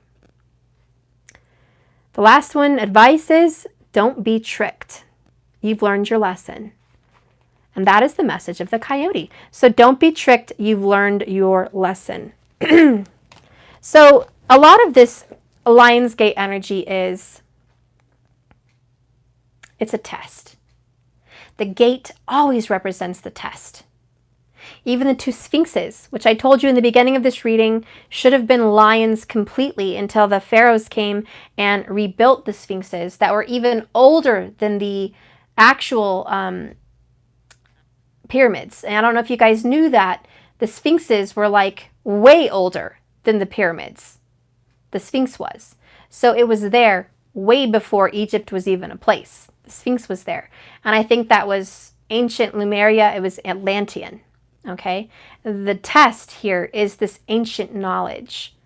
And we are facing the Leo energy right now. And Orion's belt is aligned with the pyramids. Now is the moment of truth. Now is the moment of alignment.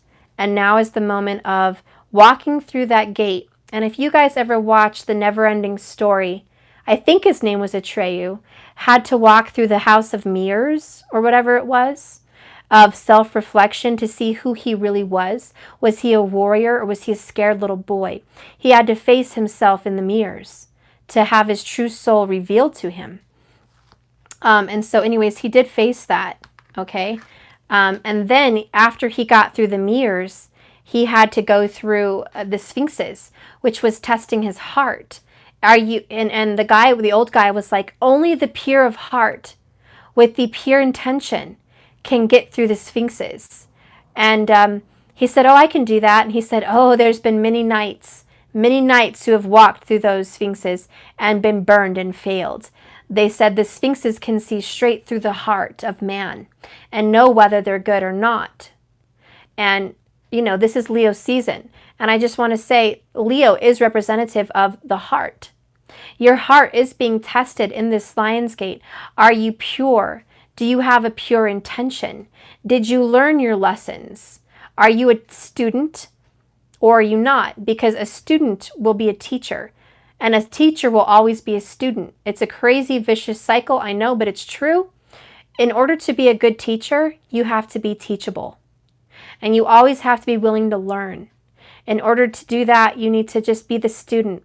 In order to be a student that's wise and always learning, you have to learn to teach. Students, especially in college, go through times where they're in front of the class, teaching, speaking in front of others, presenting, leading others, guiding others. That's all part of the process of learning. Learning is teaching, and teaching is learning, because you're always growing. And when you grow, you give, because you're receiving knowledge. When you receive knowledge, you give it back. So just be careful who you're learning under, because if you're learning under people who think they've already known it all, they're not being a good student, and they're not ready to be a teacher. And for those of you that are learning, be open, you know, and be willing to help others. Don't beat yourself up and say, I'm not wise enough. I don't have enough education. I don't know enough about this before I can talk about it. Trust your intuition, because you guys are probably all very good at teaching if you start to just express yourself. You'll be surprised how many people come under your wing to learn things about life and learn about their spirituality. We're all meant to be teachers and students. So laugh at yourself, okay? Sometimes the teachers goof up and we laugh and say, guess what? Yeah, I'm a teacher, but I'm not perfect. I goofed. It happens. I'm human. Teachers are not perfect. They are students. Remember that. I know it's crazy, but it's true. And students can sometimes surprise you, and they'll be excellent leaders and teachers. So anyways, I hope you're teachable. I also hope that you are learning. It's one thing to read 1,000 books and take in all the information, the wisdom from all the books you've learned and all the classes you've taken, but are you applying it to your life? A lot of us could write a book on how to be successful, on how to be spiritual, on how to meditate, and how to be excellent parents. We all have this wealth of knowledge, but very rarely do people really apply it to your life. Sometimes you just carry it in your head, but you don't apply it with your hands.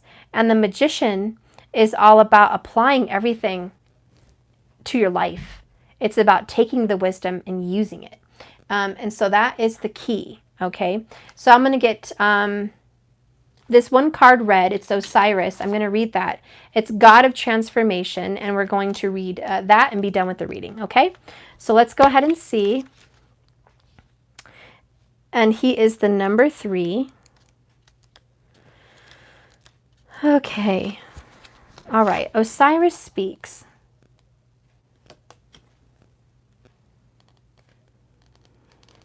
The times that we feel the greatest pain brought us to a pivotal moment that we can capulate us into the realm of existence even higher than we ever thought possible. First, it is important to go through the death cycle.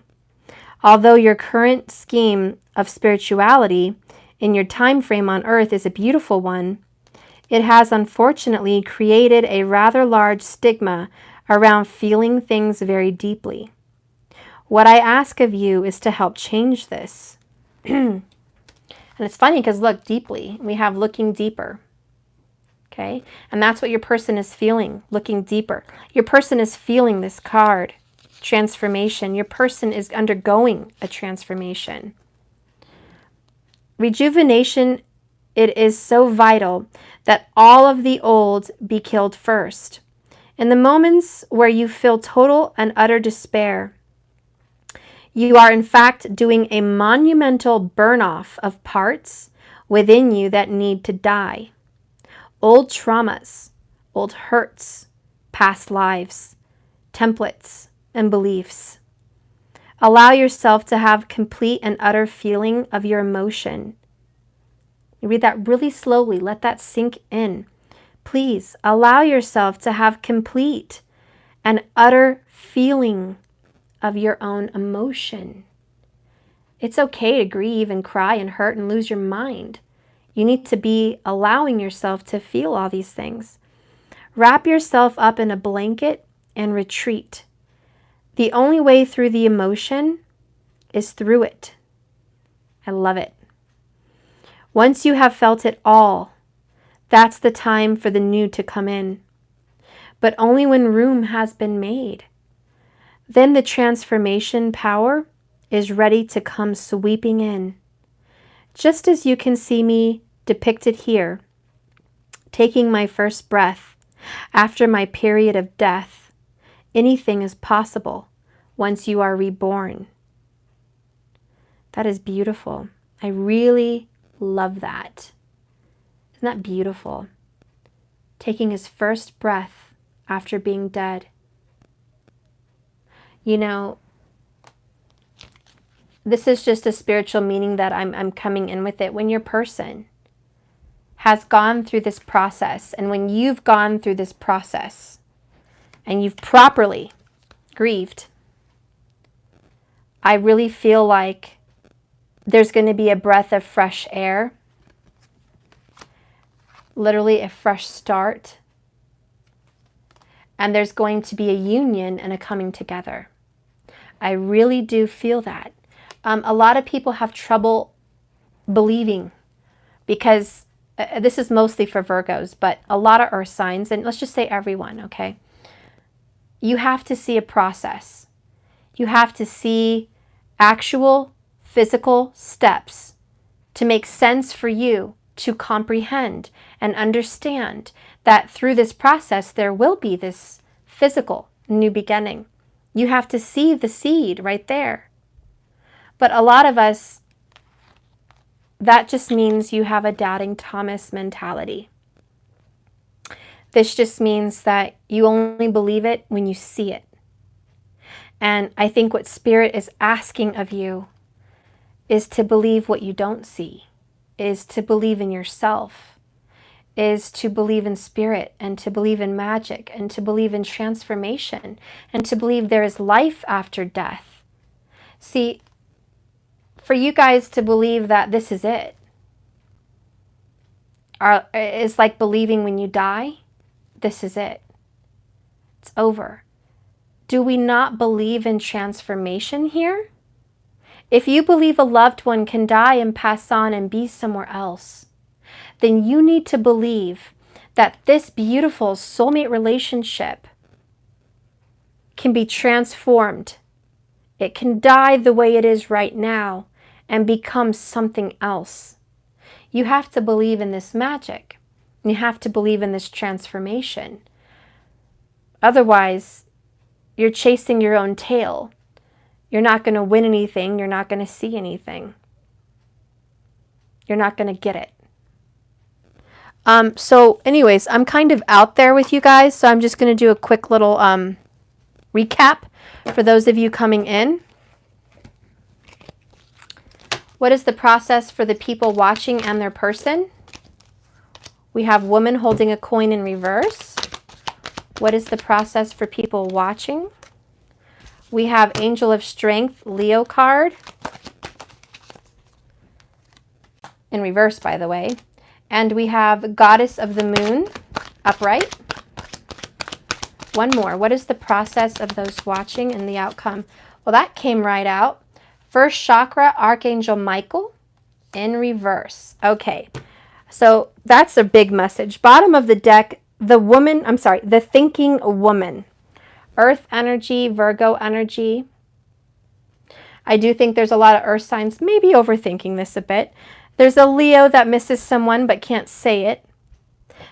There's an earth sign holding back, and there's a water sign forever hopeful and always giving, loving, and nurturing unconditionally.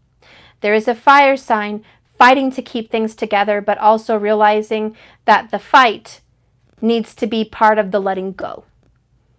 And for a fighter, letting go feels a little bit more like losing than fighting.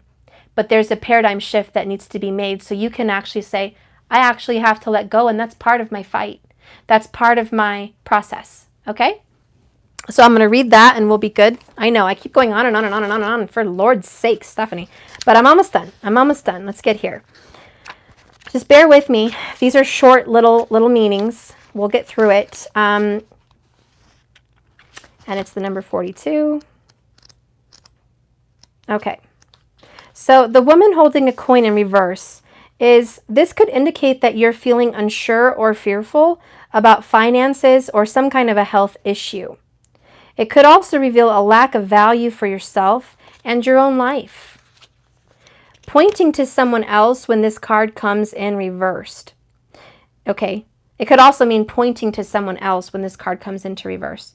It shows a woman who may be reducing her own money or simply may not have her best interest in mind regarding financial affairs. It could also be someone who devalues or criticizes you or causes you to doubt your own value. It could even be that the harmful energies of a woman from the past are still influencing you today. Be aware that you don't have to let anyone else's negative vibration influence you at any time. Release any toxic connection and know that you are free to define and value yourself no matter what. Okay? So that's part of it coming in. The next one is Angel of Strength in reverse. I hate to see that in a Leo Lionsgate, but it is what it is, guys.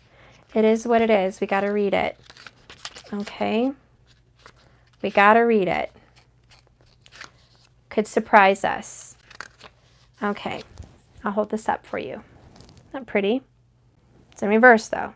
But I'll hold it up so you can just look at it anyways. Okay, in reverse, this card indicates that you are not perceiving the truth of your own power. Perhaps you're even seeing yourself as weak or ineffectual. The situation you find yourself in may seem a little overwhelming, or maybe you're out of control with yourself here, or you feel out of control in a situation. But you absolutely do have the strength to see it through and have a successful outcome. Don't fall into any old patterns of giving your power away.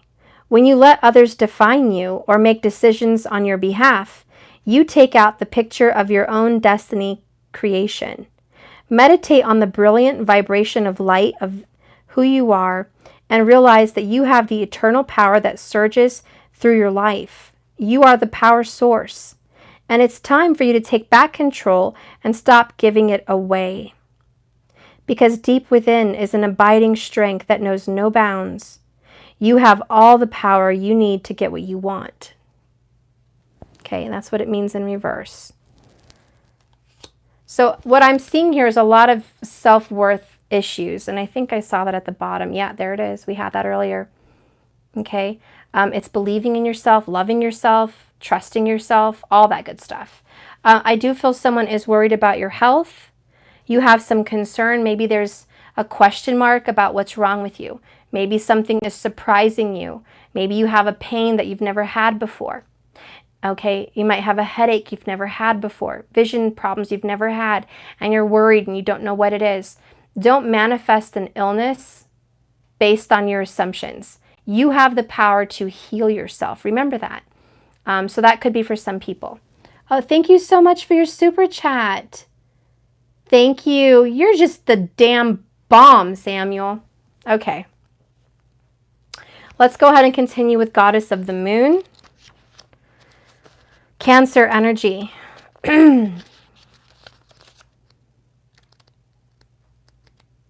52. And it's upright, so that's good. Okay.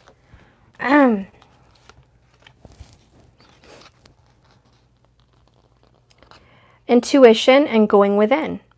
Remember we had the looking a little deeper? Then we got this. Wow. This card shows an eternal spirit holding the bright reflective moon and standing in front of the crystal clear waters of a sparkling waterfall. Her arms are stretched upward, receiving the light of the moon and the light of inspiration. The card is all about your intuition, the ability to receive insights from your soul's point of view. Receiving the card upright tells you that you have the power to get intuitive information on all types of issues, and now is the time to actually use it. The goddess of the moon brings you all kinds of information, from the mundane to the spectacular. For instance, you could get the urge to take a different route from work to home, and find out later that you've avoided a 3-hour traffic jam or accident. Or you might have an idea for a great invention, or an investment, or a spellbinding novel. This card could also indicate a significant blossoming of psychic ability and mediumship, even on a professional level. You're always blessed with this ability to connect, but this card is telling you now that it's the perfect time to open up. Get ready for the amazing inspiration that this card is bringing you. Okay, and I do feel a lot of you guys are going to be getting into tarot card reading and teaching it. Or you may just be the student, like I said, it's a circle here, student, teacher, whatever. You are studying the art of tarot card reading and the history of it. And a lot of you are studying the art of Reiki and energy. Meditation and manifestation is also big, okay? A lot of you guys are looking into The Secret and how to make things happen, and you're testing it out like little magical abilities. Like you're going to the parking lot and you're like, okay, I'm going to believe that there's a damn parking spot in the front, and I'm going to get there, and there's going to damn well be one. And then boom, there it is. The parking spot. You're like, oh, it works, it works, it works. Or, you know, you're doing your telepathy and you're like, okay, you should try it. Sit down and meditate and talk to someone you're going to call. And you're going to think of their name, and you're going to meditate. You're going to look at their picture, or you're going to imagine them very clearly. You're going to imagine talking to them. And you're going to say, I'm going to call you. Do you feel my energy? You know, I'm reaching out to you. And you're going to imagine that connection. And then boom, they're going to call you, or you're going to call them, and they're going to go, I was just thinking about you. Well, yeah, I was telepathically reaching out. Of course you did. So you're going to be testing out your powers, which is really cool. 646 of you in here. Holy crap. I guess I better do midnight readings more often. Okay.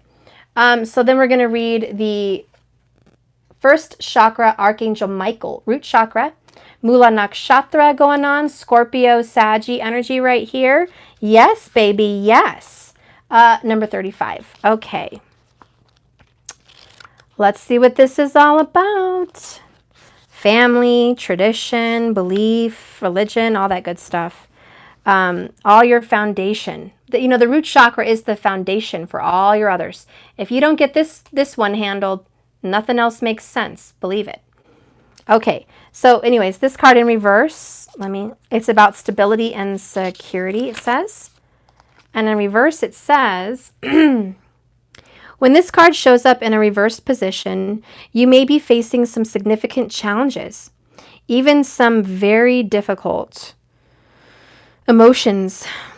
The energy in your first chakra could be blocked because of this, revealing potential fears about your safety, feelings of insecurity, or even depression. This blocked energy could also signify financial worry or desperation.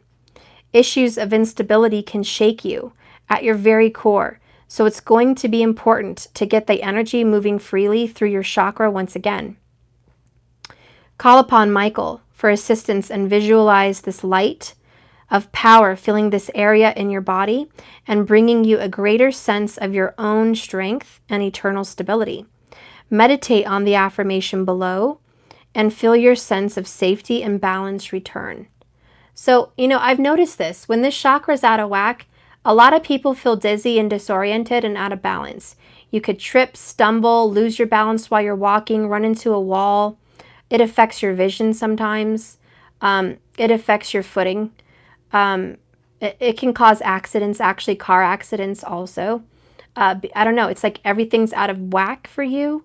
When this chakra is not aligned, or it's just not clear and it's very clogged, you can have problems with your family.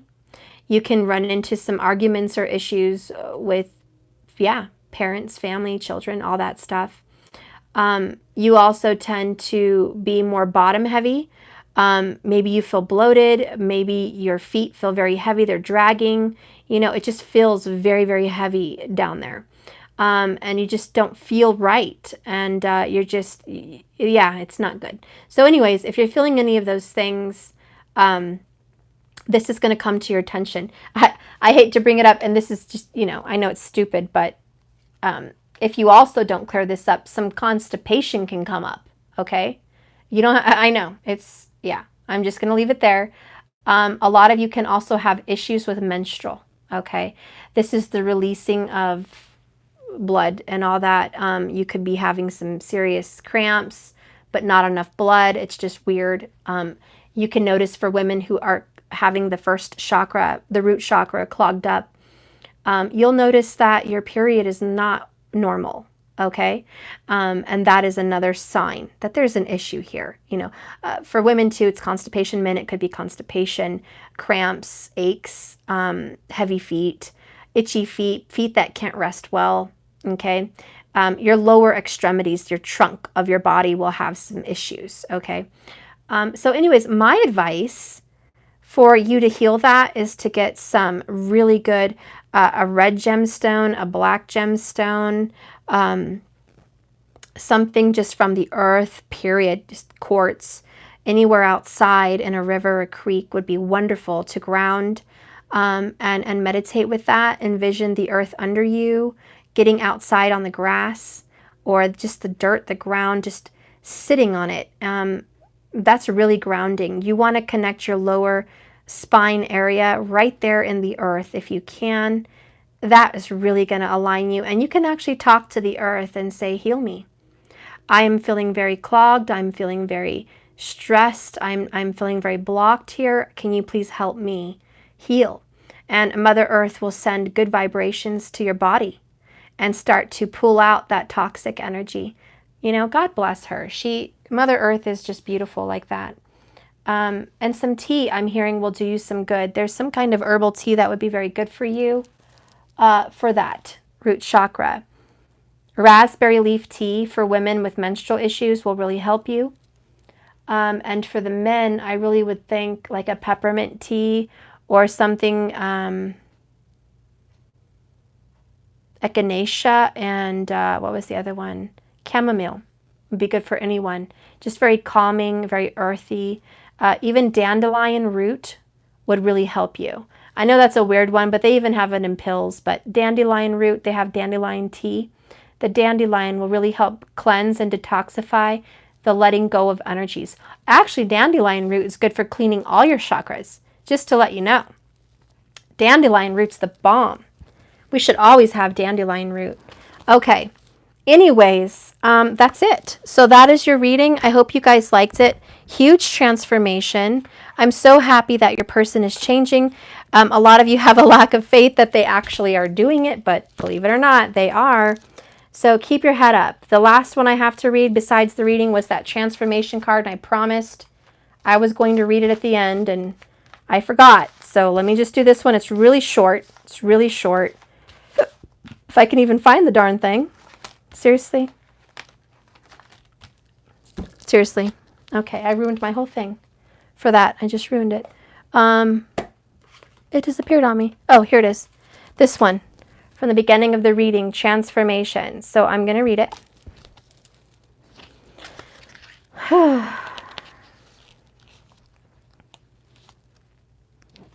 Okay.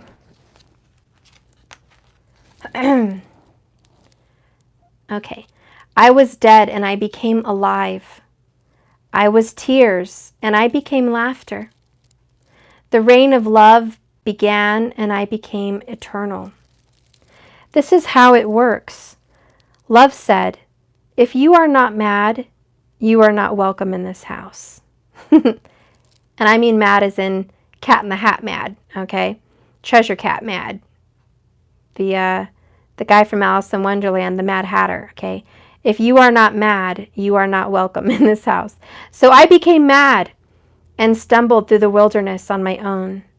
Love said, if you are too clever and sober, you are not welcome. So I became intoxicated with love. I drowned myself in the sacred wine. Love said, oh, candle, you are using your light to attract others. I screamed, take my light. and I became nothing but smoke. Love said, "You have glued feathers on your arms. Why should I give you my wings?" So I tore off my feathers. Now I can fly.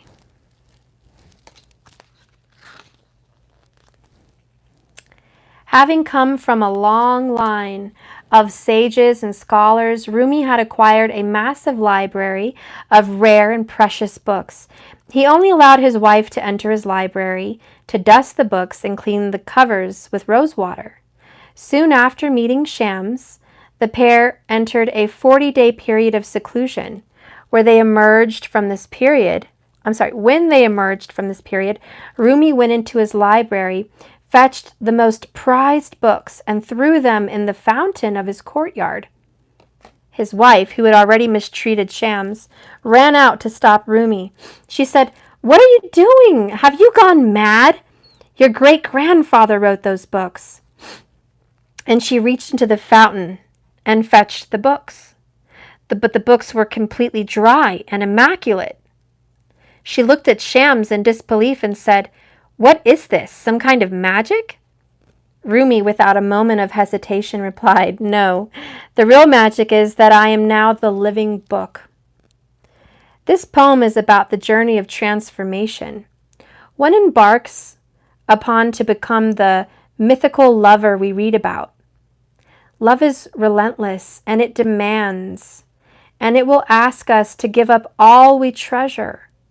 But in the lover's eyes, it is a small price to pay to become whole with your love again. This Rumi poem has turned into a burning candle. The line is, "I became nothing but smoke."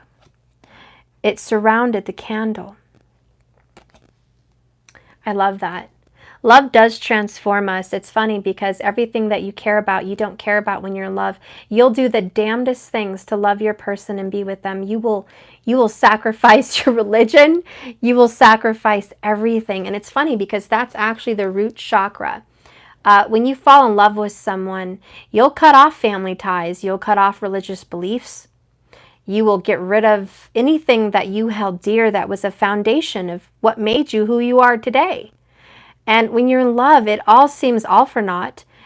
It's nothing in the face of love. Love is priceless, and you're willing to give up anything and almost everything in order to achieve oneness, because you feel that in order to become whole, you need to be with this lover. And we did talk about this in the earlier part of the reading, where we talked about the codependency, where we kind of felt like in order to be whole, I need to be with this person. So that was an idea, a blueprint, all that good stuff, right? But in this poem, you have to transform and become the book. It's like we can learn to love like a Mad Hatter. We can love like crazy. But once we've achieved all this knowledge about love, how to sacrifice, how to love unconditionally, how to give yourself to someone, how to feel the feelings of bliss and happiness. Once you learn all these things about love, and you're a wonderful student, you become a teacher. And you start learning that you become love. You don't have to acquire love. You don't have to acquire this person's confirmation that they love you, and you don't have to acquire the ring or the paper, and you don't even have to acquire the presence of the person. Once you have gone through the school of love, you transform inside of it, and you become love. Therefore, love follows you wherever you go because you are love. You don't acquire it anymore. You just give it, therefore you are it, if that makes sense. And so the advice from this book is try this exercise. It's the poem in action, okay? Before going to sleep tonight, if you are, because God knows it's probably morning, okay? Try this exercise before going to sleep. When you're laying in bed, relax your breathing. Think of 5 people you love. Bring the first 5 into focus. With each long inhale, breathe in the love of those people. With each long exhale, send your love to that being. After completing 5 breaths, go to the next, it's per being, not all of them at once, okay? After those completing 5 breaths, go to the next person and do the 5 in and outs again, continuing until you have finished this exercise with all 5 people. Now repeat the process, sending love to all people, and let go when sleep arrives. The reflection of this is to try this before you begin. Take an inventory of your personal, mental, and emotional state. Record with a little piece of note paper next to you how you were feeling and thinking, and what your physical, were you feeling tired, hurt, achy, whatever, when you started this. Record that. Now begin the exercise again, the next night or whatever, or even tonight, and then record your feelings afterwards in the morning. Do you feel refreshed? Do you notice any profound or subtle changes in yourself when you breathe love? What physical or mental aspects have been transformed? What stays the same and what changes? How are your emotions? Question mark. How are they? Record the results the next day. So yeah, it's like training your body before you go to bed at night. How to give love and how to be love. In order to be love, yeah, you have to receive it, but once you've gone through the school of love, you realize that you don't need to be codependent on it. You just are, and therefore you receive it. That's part of your spiritual awakening. And that's part of the balance for you and your person, the yin and the yang energy, masculine, feminine. So I think, someone said, what does that mean? When you guys are doing this beautiful message and you have 5 people that you love and you're sending love to them and you're receiving. The reason that Rumi talked about that is this is an exercise that trains your body how to receive and how to give. Because it's different with each person. It's different with your child. It's different with your lover. It's different with your mother. It's different with animals. It's just different. So it's just training your body how to give and receive. And it shows you in a notebook how you maybe have felt about love before the exercise and how you felt about love after and how it helped transform those feelings. And some body aches. Some of you guys may come in having a body ache or a headache or stress or a very heavy heart or sleeplessness or trouble breathing, having trouble falling asleep. And when you do this exercise, it may give you good dreams. It may make your body feel regenerated. What I feel is when you receive love from the people you love, they heal you. They heal your body. They heal your bones. They heal your cells. I don't know if it's in every country, but in a lot of countries, they have cuddle bars. And it's where you can go to a bar. It's just like a tea bar, tea cafe or whatever. And you pay to cuddle with someone. I know, I've never done it. I have people to cuddle with. But if you don't, who cares? I don't know. I'm just saying it's a thing, okay? It's a thing. People actually pay to go cuddle with a stranger because maybe they don't have that. Maybe they just need that. You know what I mean? How sad, right? But it's all about mental too. It's the emotion and the physical reaction we get by receiving love. Cuddling actually makes people feel better and gives them a higher immune system, and it increases their life. If you didn't know that, now you do. Cuddling will increase your lifespan. I mean, put years on your life. Cuddling can heal sickness of many different kinds. If you've noticed people that pass on elderly or sickly, they don't cuddle a lot. They're either alone or they're not intimate with someone. Intimacy can definitely rejuvenate, regenerate, and transform the body. And that's why infants, especially in Sweden, and I'm not sure about other countries, but I wish they did it more in America, but when preemies are born, in Sweden, I know for sure, they let the parents cuddle them and hold them. They don't keep them in incubators. They don't put them in a glass box and say don't touch them because their immune system is very delicate. They believe that you will build the immune system by the cuddling, which is true. It's absolutely proven true. And the mortality rate is very, it's very bad here in America. It's like if you're a premium born in America or some countries, there's a lesser chance you'll survive, okay? But in Sweden and other countries, there's a 8% chance that preemie will live and survive. And it's the cuddling. Even when babies are born dead or lifeless, I have heard stories, and you can Google them, where within minutes they are revived by the cuddling and holding of the mother or the father, whoever. They will be revived. There's something about touch, cuddling, and love and energy. And you can actually manifest that in your life spiritually. So physical is not a reality. Physical is an expression of life.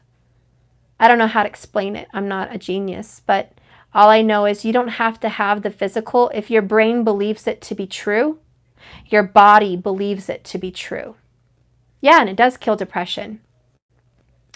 You know, just real quick, I know, Stephanie, stop, blah, blah, blah. But there is a study that when people actually exercise in their mind, like they imagine running miles, triathlons, they're watching a video and they're breathing like they're running, their body starts reacting as if they actually did the exercise. And there was an actual study on that.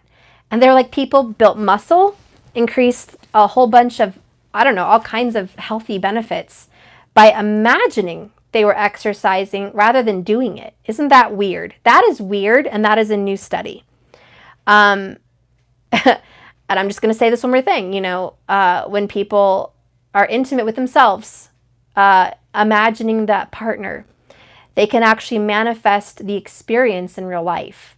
They can bring that person to them, attract that person to them.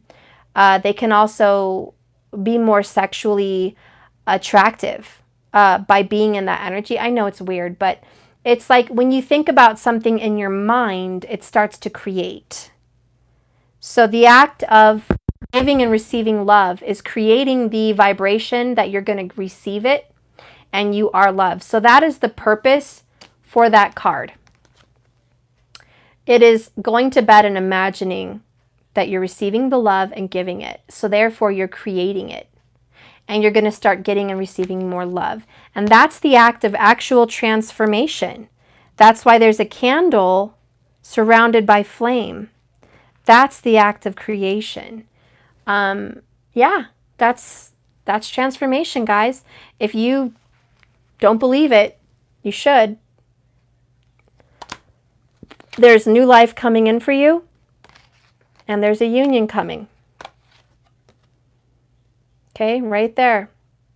There is some kind of a union happening for you guys, so I would get prepared for it. And preparing is by transforming. Okay, so that is your very long reading. I am so sorry it was so long. I love you guys. Have a blessed, beautiful day. This is the Lionsgate reading. Sorry it was super duper long. I love you very much. I hope you're doing your thing. I hope you guys are starting those tarot channels. I hope you guys are researching that tarot. I hope you're buying my tarot cards, which, by the way, is for sale on my website. If you haven't ordered them, get on it. I do have a certain amount. I am not going to sell these forever. Wait till you guys see the reveal of the final product. It's even better than what I'm using right now. I'm waiting for that to come in, just with you guys as well. You're all waiting for your cards to come in. I'm also waiting. When I do get that, you're going to see a lot of these cards will be exactly the same, but some of them are revised. I actually had a professional, which I paid a lot of money to, by the way, put pentacles, wands, and swords, and cups in all my pictures that I picked. I had an artist draw a lot of that and put it together and make it look real. I have some really cool ideas for a lot of my cards. You're going to see them. They're going to be easy to read. I'm also going to, for you guys who are learning tarot, I'm going to put the signs of the cards that I foresee in my cards on the card. So there's going to be a symbol or a sign for you guys to know what card is for what. So that's good, okay? I will be sending you your cards, and with that, I will have a little printout of a message for you specifically with a blessing. And I do have some little hearts that I am giving you guys with your tarot cards. Whoops, let me get them. The first 25 anyways get my altar and the rose, the heart stones. But for the last 25 cards, you will still get a gemstone that's the shape of a heart. This one, for instance, is rainbow fluorite. I don't know if you guys can see. I wish I had a light behind it, which I don't. But it's a rainbow fluorite. It's a little heart. There's messages for each stone. And I have to meditate on your personal energy before I get a stone for you. I have rose quartz, of course. I have fluorite. I have lapis lazuli. Beautiful. I hope you guys can see the colors here. Isn't that pretty? They're just so beautiful. I love these. They really vibrate with a nice power because the shape. Every shape has an emotion. Every shape has a vibration. And I just feel these little hearts really have a strong vibration that you might need for you that will help you charge your cards and give you a better message. Then, of course, I have rose quartz. That's super bright. There, that's better. Okay, you got the rose quartz hearts. These are little puff hearts. They're actually really fat. They're not flat. They're really fat, cute little hearts. That's rose quartz. And then I have, one of my favorites. I think it's called hematite. Yeah, I think that's how you pronounce it. Hematite. Oh, it's my favorite. This is so glistening, so pretty. It's a rainbow. It's for all the chakras. I don't know if you guys can see that rainbow look. Isn't that pretty? Look how that shines. That's so, and it actually sparkles like little sun glitter. Like it has little glitter sparkles everywhere. So this is for the chakra balancing. So that's a beautiful, it's very heavy. It's very grounding. These are actually really good for grounding, staying grounded to Mother Earth. Very strong for earth signs, but also for love to be having a healthy foundation, a really good foundation to build on. It's about being balanced, and it's about being spiritually leading, guiding, being a strong person in mind, body, soul. Very, very needed in an energy for someone that is struggling with self-worth. Okay, so I would definitely give this one to someone who's struggling in self-worth, or struggling with finances, or struggling with a solid belief in their relationship. Someone that may have a little doubting Thomas energy. This is a stone that I would definitely recommend. Okay, so anyways, that's some of what I do with my tarot cards. I do that. I'm going to put one of these heart stones with you. I also have green aventurine. I have amethyst. I have all kinds of these little hearts. So they're going to go with the cards, and you guys are going to get 90 cards, okay? 90 or 95, one or the other. And they're going to be stunning. Just drop dead gorgeous. It's too good to be true, honestly. So you're going to get that. For some of you guys that want to order the duo, you can get that card set with my oracles, which has the pink. They're the love oracles, and they have famous messages and quotes from movies and things like that. Like, for instance, this one's Titanic. Rose, you're no picnic, all right? You're a spoiled little brat even. But under that, you're the most amazingly, astounding, wonderful girl, woman, that I've ever known. And so, it's got movie, little quotes like that, which I love. Okay. And there's just a lot of movie, songs, poems, all kinds of good stuff. And the love oracles that you can add to a reading for a little more oomph. So those are for sale. If you guys are interested, you can go to my website, jks1111.com. It is also in the description box. So go down below my video here, hit the little arrow that goes down, click, and then it has a an information about everything I offer and a link to go to get my tarot cards. But even if the link doesn't work, please go to www.jks1111.com. Top left button, if you're on a cellular, is 3 tiny little lines. Click on the lines and it will take you to a list drop-down menu where it will say tarot cards. And then you click on that and you can get the bundle, which is the both of them. I think you save like 25 bucks. Or you can just get one, okay, one or the other. It does include shipping, okay? I'm going to see if it's going to be a big problem for overseas, but I don't think it will. I really don't. But it does include shipping. I've already got 25, so my altars are already done. And then you're going to get the heartstone with the altar for the people who ordered the first 25. The next 25 are still going to get the gemstone, the heart gemstone, and the message from me. Everybody who orders a tarot deck, period, is basically going to get a mini psychic, intuitive review of your love life. And I'm basically going to write you a beautiful note with your tarot cards to tell you what I feel for you based on your name. If you want to give me a birth date, that's fine. I go off that too. But mostly for me as a reader, I just get your name. And I all of a sudden, Spirit connects me to you, and I feel you. Pictures also really help, you know, and I generally see that in your little icons here, and I can just pick up on a picture and get your vibe. So that's kind of what I feel. Even if it's a fake name, a lot of people think I have to have your full real name. Sometimes even a nickname, a fake name, I just get the vibration because your name vibrates something into this world. You hold a vibration. So it doesn't matter what name, like is real or not, it's what you go by. Okay, it's what you go by, it's what you say, it's what you put out there. The vibes that you put out there, I will pick up on. And so that's how I do my readings. Almost 99% of my readings that I do for my clients, all I go off of is their name. That's it. I don't really go into their emails unless they request me to. I really don't go into your emails. I don't care about your birth dates. None of that unless you want specific detailed answers about your karmic and the third party and what's happening and, you know, all that. Then I will do that. But most of the time, I just go off of the names. So anyways, that's all I need, guys. If you guys are interested in the tarot cards, please go and do that. Put your order in. There's a limited edition. It's not going to be selling forever. It's never going to be in shops. It's never going to be on Amazon. It's just going to be on my website. They are a little pricey, but that's because I've invested a lot of time and money to put this together.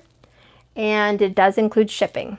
And it does include that little mini overview of your relationship. So it's a good bargain in my opinion, based on what's out there. Plus you're getting almost twice the cards you get in a normal deck. 78 is a normal tarot and you're getting over 90. So that's a lot of cards. Anyways, they're all gilded, superior smooth, top quality cards. They will never fade. The gold edges are said to be there forever. As you can see on mine, I've had these for many, many months now. They've never faded, never gotten damaged. It's very thick in there. It's just not going anywhere, the gilded. Okay, and the superior, I can get these cards wet. They're almost completely waterproof. They're not. You don't want to soak them in water, but if you drop something, they can wipe off. It's very smooth. They're not thin. They're very thick. I don't know if you guys have ordered the Hidden Realms deck. There's some decks where they are very, very thin cards, which a lot of people like because they're easier to shuffle. But these are not like that. They're very stiff. So once you get them, you're going to want to work them in. Okay, because these are very plasticky. They're very stiff, okay? But that's long lasting. These cards are going to probably last you forever. Unlike a lot of cards where you have to replace them after a year or so, okay? You guys have seen those cards. You see readers have them and they're like all bent, you know, sitting on the table all curved and bent. These cards would probably never do that. They're too stiff. They're just too stiff for that. So I like that quality. Me as a reader, I prefer that quality because I handle my cards too much and I don't want them to be damaged. I like them straight. So anyways, that's that. I am trying to get more subscribers on my channel.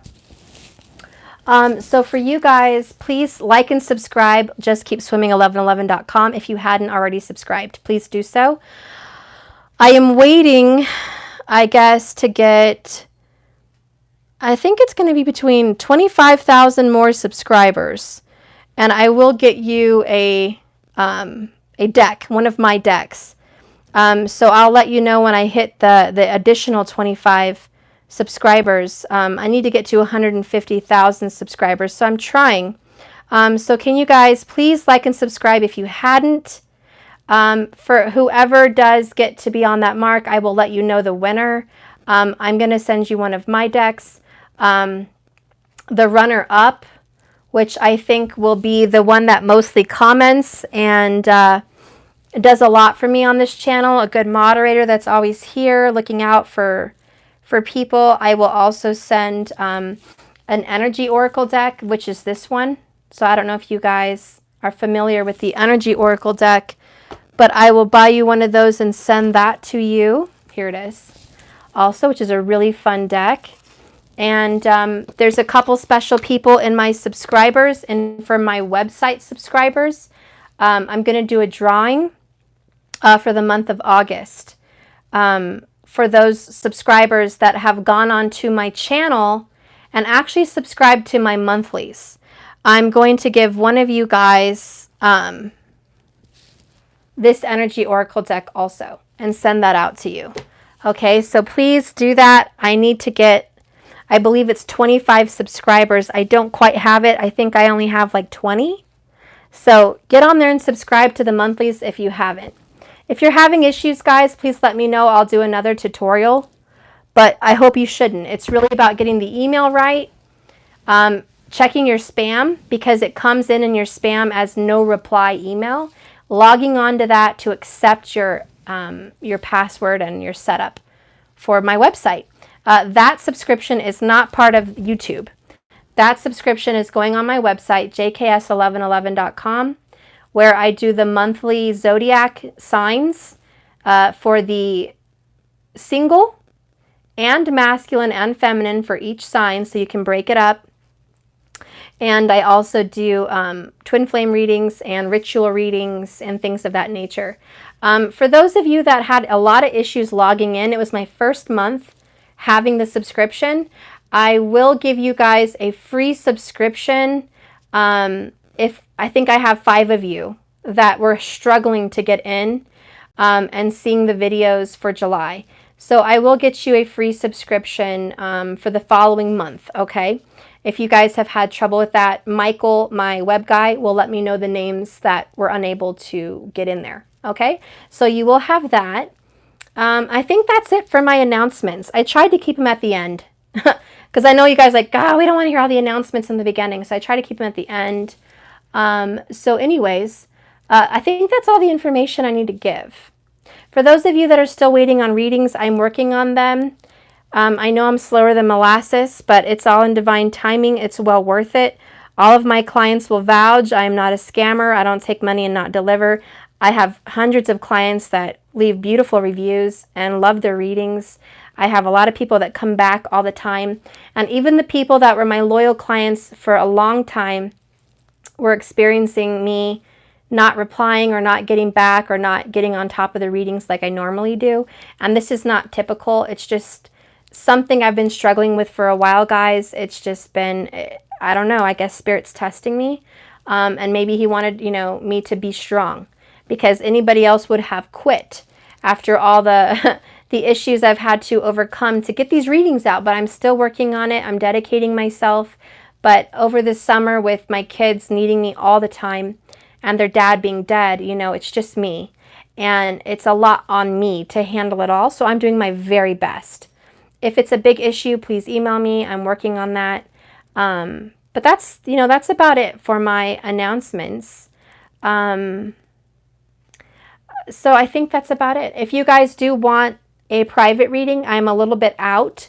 We're looking at October because I'm trying to catch up on the older readings. And I'm working my way now into February for some of those. I only had a few left in February, like 4. I wasn't taking orders in March.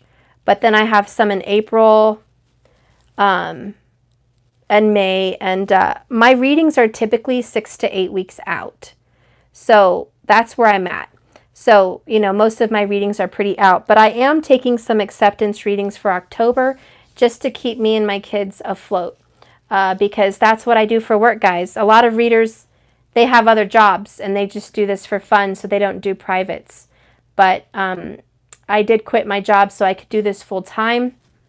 It was scary as hell, but Spirit wanted me to do it because I was spending 40 plus hours out of my house every week away from my kids. And I didn't want to do that, so I saved up some money to start this business and not make anything for like 6 months. But thank God I paid my, you know, my basic bills so I could start this business to create clients and get it going. And that's what I did. I had my local, I did Groupon, I got my business going, and I made it by the skin of my teeth. And finally I'm here. I'm able to be paying my bills strictly from the business. So that's what I do. I do this full time. My office is at home. I'm with my little one, which is where I wanted to be. I don't have to pay for daycare, so that's a big saver. And yeah, this is what I do. So just give me some time, guys. This is what I do. I am getting to you. I am here. If you're my local people, you know where I'm at. If you guys are Old Soul fam and have gotten readings from me for months and months and months, you know you can always reach me on Skype. Okay? And I reach a lot of my older clients through Skype because that's where I do a lot of my lives, is on Skype. For those of you that are new, if you're emailing me a lot, I'm getting to it. I'm a little behind, but getting to it. Yeah, and I guess that's my announcements. I love you all with all my heart, very, very much. I'm sending you beautiful vibrations and healing for your relationship. May it be healed. May it be loving. May it be kind to you. May it be transformative. May it be revealing. And may it bring you on your purpose and your path. And I think the reason you're here is because of that relationship. It is divine. It is part of your purpose. It's just not the whole enchilada, okay? It's just part of it. But yeah, so anyways, we'll get to that another day. I love you guys. Get out there and order my tarot if you haven't. Oh my God. When you guys see the debut, which is coming soon, you're not going to believe it. In fact, I'll show you a preview of one of my pictures. Oh shit, my phone's dead. Damn it. That's okay. I'll show you again. My tower card is so badass that it should actually be a movie poster. Like, it's so freaking amazing. I love it. There's a huge crown at the top of my tower, and it's got lightning, a bunch of lightning coming all around the tower. I got 3 people coming out of the tower. The colors are amazing. It looks very ancient. It's the Babylonian tower. And the words, I kind of want it to look like the Lord of the Rings, like the Hobbit. It's so cool. So I love it. And my Ace of Cups has the dove with the purple rose, but I added a rose gold chalice. And it's beautiful. And there's water coming out of the chalice holding the rose. And the dove has a beautiful water crown on its head, carrying a little water heart with an arrow through it, delivering it to the chalice. Oh my God. Guys, I'm obsessed. I'm absolutely obsessed. I can't wait.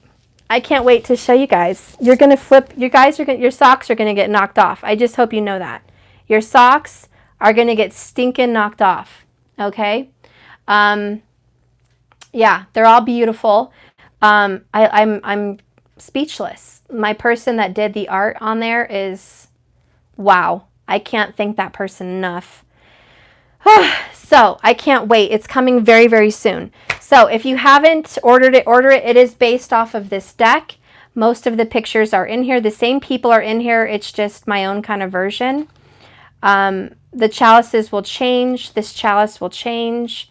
It's more beautiful. I'll just promise you that.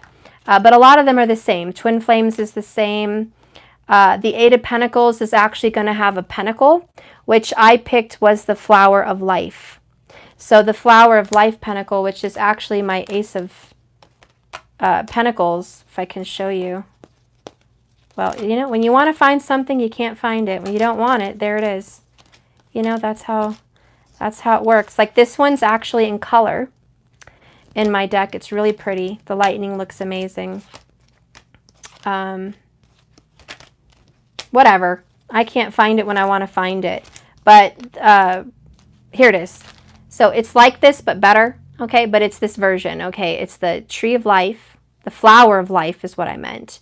And it's a pentacle. So that's my pentacles. The flower of life are my pentacles. It's about growth and rebirth and all of that good stuff. And so all my pentacles have that. It's really cool. I added, because a lot of my readers told me that they really wanted a deck that would help them read. And I picked pictures so that the movies can talk to you, you know? And paying for these damn copyrights is expensive. And I don't even want to go there. I don't even want to go there. Licensing that stuff, believe it or not, is more than paying an artist to come up with your own work. Seriously. But I did it because it's worth it. But anyways, when you get these things done, I have like 3 of Cups here, like in a little stack in a tower. Okay. For the 5 of Wands, I have the Leo, the Lions. Obviously, it's a Leo card, which makes it easy to read. So when you pull a 5 of Wands card, you know, as a new reader, hey, that's a Leo sign. Fire is Leo, but the 5th house is Leo. The 5 of Wands is Leo. And you're going to have the 5 of Wands. You're going to know it's about fights. You're going to know it's about, you know, it's not a serious fight. These people are, you know, still family. They're in the same pride. They're just not getting along right now. You know, it's gonna speak to you. It's gonna give you a lot of messages. Anyways, I'm done yakking. But you know, the reason I picked the Sanderson sisters here was, for one, the witches, the 3 sisters. The waning and waxing and full moon is the 3 of Cups, generally speaking. It's a very divine feminine energy. It also represents holidays, celebrations, reunions, birth announcements, all kinds of good stuff. But I picked them because they are reborn, which is a birth announcement. They're reborn from the movie. They come back from the dead. They're reunited with each other. It's Halloween, therefore it's a holiday, you know, and it's really cool, you know. So I wanted the cards to be easy to read, so you guys are like, oh, 3 of Cups, holidays, reunions, fun times. Personally, I freaking love Halloween. That's like one of my favorites. And I just love the apple cider, the pumpkins, the fall leaves, the green grass, the fun movies, the family time. I love the fall. I really do. It's my favorite. But I love Christmas too, I'm not going to lie. I'm kind of torn between Christmas and Halloween. I love them both. And when the store is selling both, I'm like a kid in a candy store. I'm literally the elf that's like, this is my favorite. Christmas is my favorite. No, Halloween is my favorite. Oh, hell, they're both my favorite. And so I get the best of both worlds. So anyways, moving on. You're going to love my deck. It's going to talk to you. I made sure that I had the swords, the wands, the cups, and I can't think. Oh, the pentacles. Okay, in each card. So that way you guys could read it better. I can read these cards fine because I'm an experienced reader. You know, like 9 of Pentacles and stuff. I know what they mean. And I hope you guys will too. But at least with the actual Pentacles and Wands, you'll pick up on it faster as a reader and you might get some more messages. Okay. For instance, my Justice card, it's a little bit changed. It's pretty much the same. My artist had to change some things here, but her sword is actually lightning. I made sure that I put the Zeus, the thunder, the lightning, the truth, the acknowledgement, the swift, divine justice. Her sword of truth is actually lightning. So I have lightning on her sword and the scales, and she's clothed in gold, which is very divine, authoritative, grounded, very earthy, but also very just full of power. Gold is power, you know, very alchemical. And she is blindfolded, so she's trusting her intuition. So I have a lot of messages that you can pick up on, okay, that you can, as a reader, start to see more. And I also changed the cards. I put Roman numerals instead of numbers. Here, these are numbers. But I changed them to gold so you could see them better on every card. This is really my rough draft. But I put them in gold Roman numerals for the major arcana. And I have little words underneath to help you as a reader, which is, see how this says divine authority? That way you can actually understand justice. As a new reader, you can go divine authority, swift justice, you know, and you can start getting messages. Because for new readers, it's hard. You know, when I was a new reader, you know, a lot of you guys return to the book. You know, you're always looking at the book and you're like, what does this one mean? And it takes so much time. It takes so much time. So I picked a lot of movies and a lot of people. That way you can pick up on the energy. I know a lot of you guys don't like Donald Trump, but I do. But you don't have to. Each their own. But I picked him for the King of Pentacles because he's rich, powerful. He's in control of an entire country. Okay. There's a lot of responsibility on his shoulder. He's older. And this person actually is very financially, fiscally smart, wise, handling money, businessman kind of thing, which is the King of Pentacles. People come to this person for money. People come to this person for help, for responsibility. People come to this person with a lot of burden. Okay, this person has a lot of burden. Okay, so I picked him for that reason because when I thought of King of Pentacles, that made sense for me. And so because I know a lot about that energy, when I read the King of Pentacles, boom, I think of him and I think of what's going on in that energy. What is he vibrating in? A lot of responsibility. A lot of responsibility.